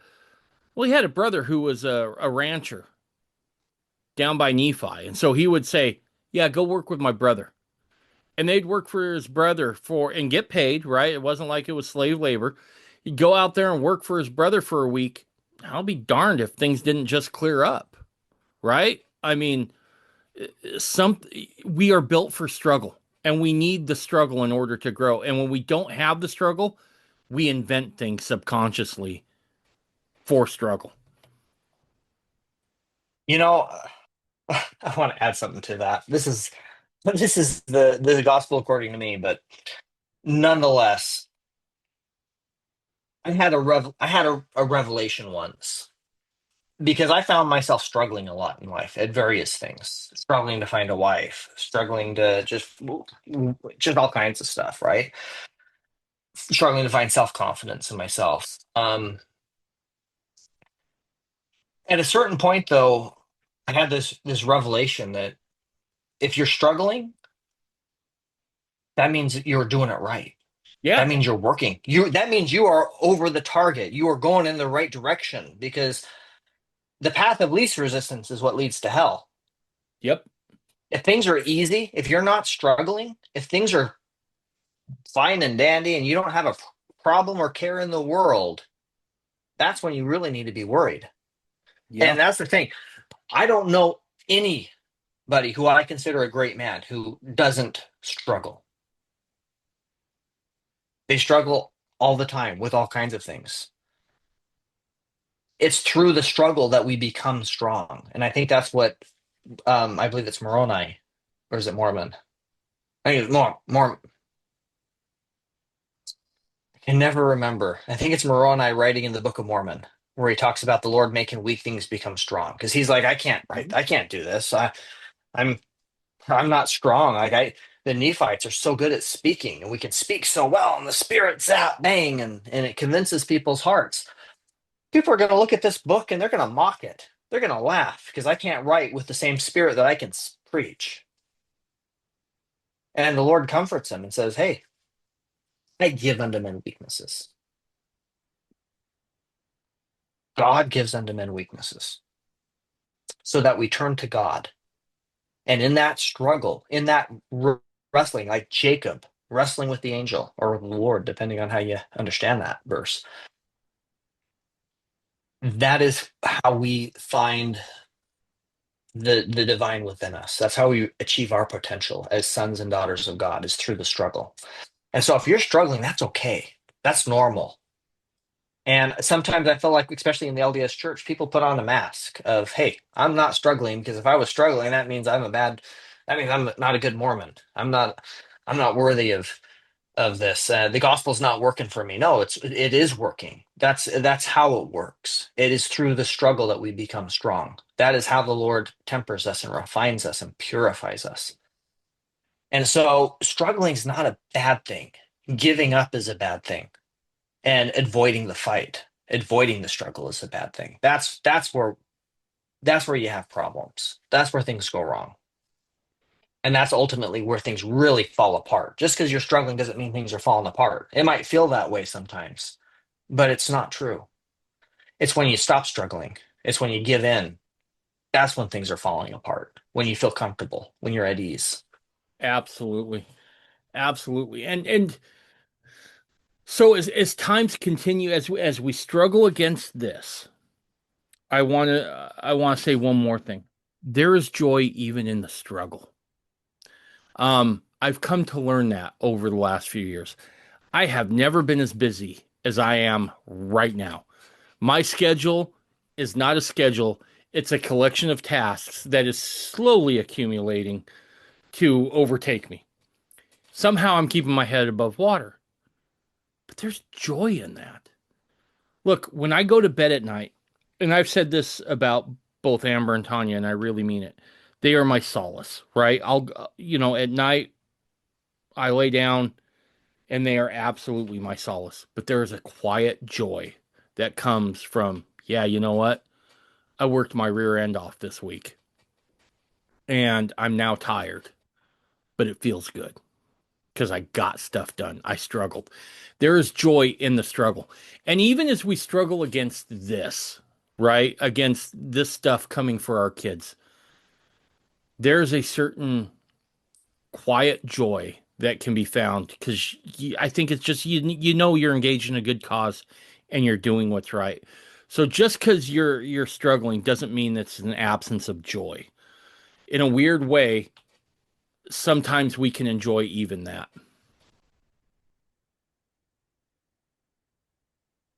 Absolutely.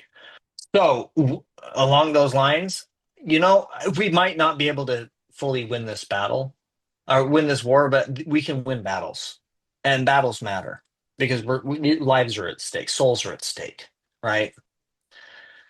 But the first thing we need to understand is what we're really dealing with. I'm going to share my screen again, if that's all right. Mm, absolutely. All right. So this is my attempts at AI. Nice. That's But good. this is what we are facing. Let's not. Yes, that wolf is a victim too. And that wolf is a creation of God. It doesn't mean we feed our children to it. Right. It doesn't mean we invite it into our home or invite it into our chapels or invite it into, and I'm not talking about individual people. I'm not talking about shunning people. I'm saying beliefs, Right. ideologies. And fine, if a lesbian woman wants to associate with church, great. Maybe she'll feel the spirit and repent. That could be great. That could be fantastic. But you don't invite her to speak, right? And if Right. she does and she says something about her gay marriage, then you go up there and you reaffirm the importance and the sanctity of marriage. And because that person is a victim too, and they need to hear those messages, not it's okay. We affirm you. This is a safe space for you. They need to hear you can come back. There's Right. always the door is always open. You're welcome to come back. But more importantly, we don't feed our children to the wolves. Absolutely. And so we can actually win battles. And we are at a very special moment in time, I think, right now, where Mm. we have a limited window, a very limited window, but a window nonetheless, to start pushing back, Yep. to start driving in some stakes. And I shared an analogy with you when I was talking on the phone the other night. During the Korean War, the communist North Korea was backed by China, and they had a ceasefire or kind of a peaceful agreement with the South for over a time as they were trying to decide what to do with the country. And you have the Western backed South Korea, and you have the communist Chinese Russian backed North Korea. And while they're trying to figure out what to do with the country, the communists decided we're just going to take it all. And they launched an attack. They marched into South Korea. They pushed all the way down to the city of Busan. They'd taken over the entire country, but this one little city on the tip of the peninsula. And then MacArthur and these allies arrived, and they joined the South Koreans, and they fought back and they pushed back. And they pushed the North Korea all the way back up to the original border. And then they kept going. And they pushed them all the way back up to the border of China. And at that time, MacArthur was like, let's do this. The Chinese are the ones really, he knew that the communists are who are really fighting right now. And Right. MacArthur also knew that these communists are going to be a problem. Just like Hitler was a problem, these communists are going to be a problem too. If we don't do something about Mao, there's going to be problems. So General MacArthur wants to push into China because he had the momentum going. They were already pushing, and there's a certain momentum that you can get in all kinds of things. You see this in sports all the time too, Yep. right? And when the momentum's going, you don't call the timeout. The No. opposing team might, but you don't call the timeout. No.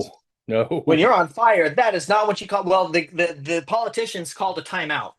They told MacArthur, "You're not going into China. Just stop right there and just keep fighting there." And so they kept fighting there, and eventually the Chinese just overwhelmed them, and they pushed MacArthur and the Allies all the way back down. Actually, it was a UN at that point. There was a UN, but it was mostly the Allied countries, right? Sure. Pushed them all the way back down um, to where the original border was, and that's where it remains to this day. Yep. And MacArthur was absolutely convinced that we were completely ready to go. We could have had World War III and won it, a generation ago. Right. And we wouldn't be dealing with Russia and China and this communist threat that's rearisen in our day if that had been dealt with. Korea would have been a free country for and a complete country. Those families that are separated wouldn't have been separated. A lot of good could have happened if that momentum had been kept going. And so there's a kind of synergy to momentum. And right now, there's a bit of synergy happening. So share a few things here. This is the University of Utah. On the right, we have the U monument, I guess, in front of the college, as it was last year, and the year before that, and the year before that, and the year before that. On the left, we have what it looks like today. Yep. So left is 2005, right's 2004, 3, 2, and 1. Notice anything different? 2005 or 2025? I mean, 2025, sorry. Okay. Left is 2025, the right is 2024, 3, 2, 21. Pretty stark, right? Yeah, And only one they thing didn't changed. they didn't wrap it in pride colors this year. University of Utah didn't wrap their U in pride colors this year. Hmm. Interesting, huh? Yeah. Well, here, look at some more stuff. These are some signs. We've got the Apple logo, and there's their Twitter profile icon in 2004 and 2005. We got Apple, we got IBM, we got HP, American Airlines, Paramount, Vogue. Did you know that the Boise Pride Parade got they decided not to do it because it lacked funding this year? Really? Well, Really? who was funding it? Oh, I'm guessing those Maybe these folks guys? on the left, and then all of a sudden it got way unpopular to do that. Yeah. Now, the other thing you see on this one, this is in that video game area I was talking about. You got Nintendo, Bethesda, Xbox, PlayStation, Electronic Arts, Ubisoft, Activision, Blizzard, Naughty Dog.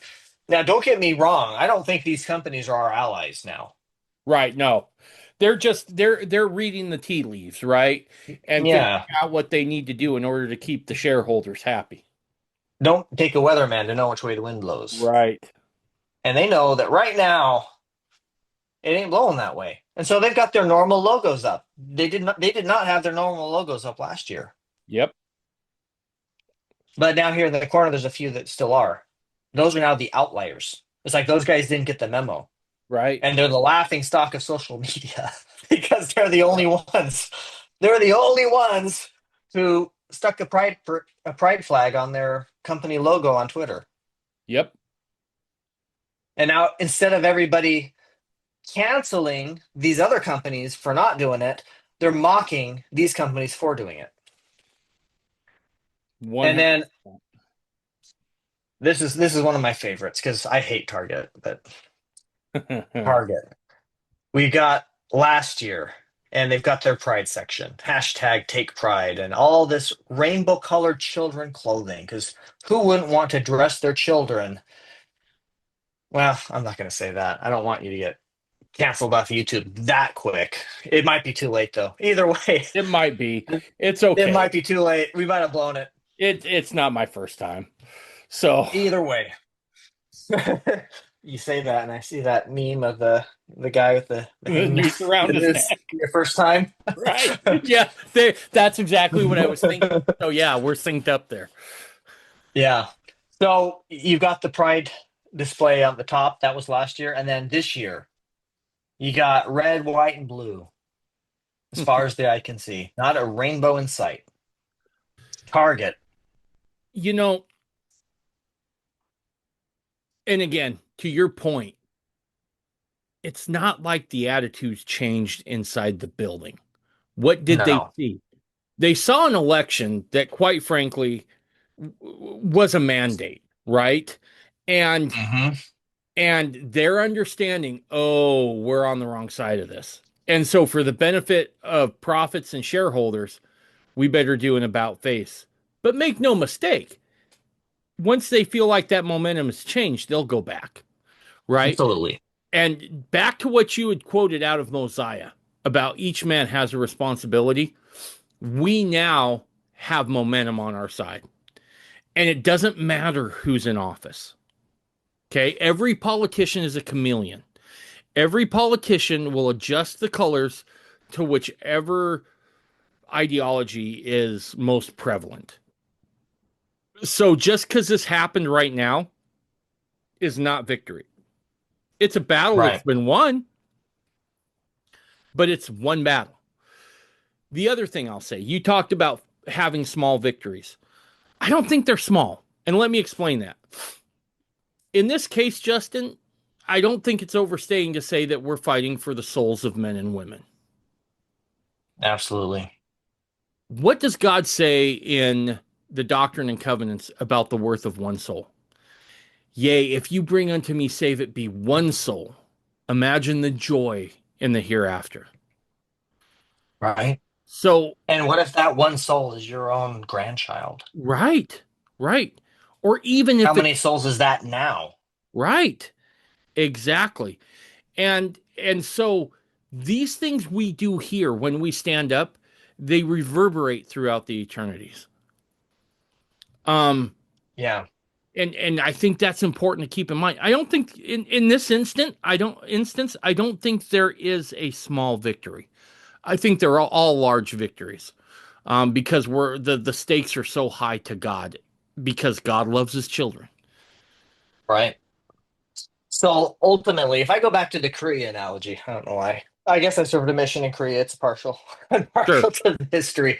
If we go back to that Korea analogy, ultimately, the communists are going to overrun the land, and we're going to be huddled in Busan waiting for General Jesus Christ to come and save us. We know that's how this is going to end. Mm-hmm. But in the meantime, what if we could have a demilitarized zone? Right. What rather than let this, what if instead of this just being a this year of a pride fatigue, this becomes the new standard. This becomes the new line in the sand. We push Right. back and we're going to hold this ground as long as we can, as long as we absolutely can. Isn't that worth it? Dude, what if Isn't that worth the fight? yes. And it's not just pride. This isn't the only thing we're facing, right? This is a symptom of a much bigger problem. But we're winning in other ways as well. There's other small victories that are actually huge. Just to name a couple of them, and I actually was, we were discussing this once. You know, Pornhub is just pulled out of France. Nice. They pulled out of France because France required age verification. They've also pulled out of multiple states here in America. Yep. I don't know if they're in Utah or not. But see, there's a fight right there if you want to fight.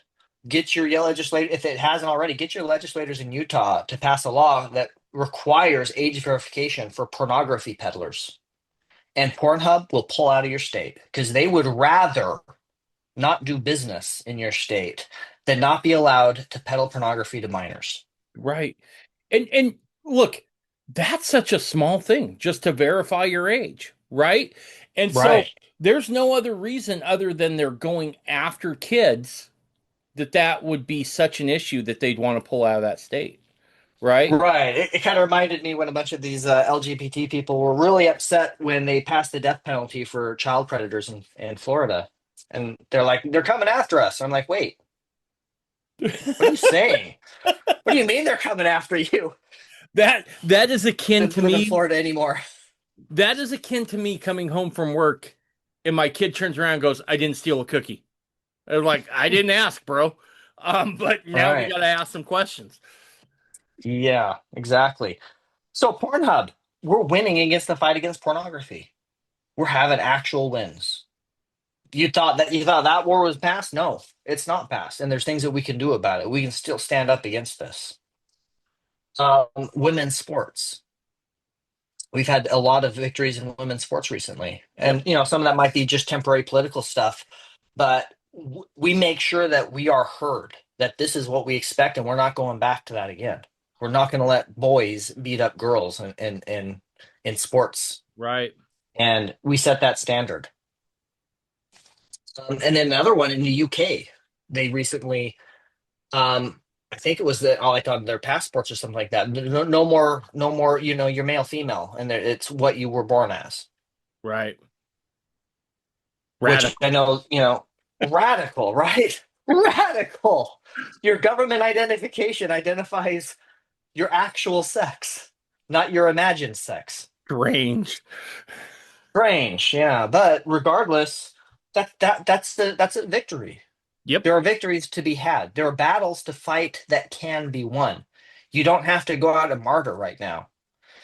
And so I would just encourage anybody listening, find your fight. If it's not pride, that's fine. Find something.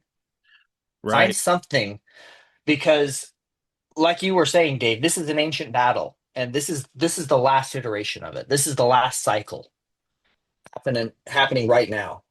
And the other side's pulling out everything that it's got. Yep. I mean, just think about it, Justin. Was there ever a time in your life that you thought you would actually see in Utah a flyer for the Church of Satan to do unbaptisms during a gay pride festival? No, but you know what? In 2004, I would never have believed that in 2005. The UTA will not appear at Pride Right. this year. Yeah. And guess why they pulled out? Hmm. Funding. Yeah.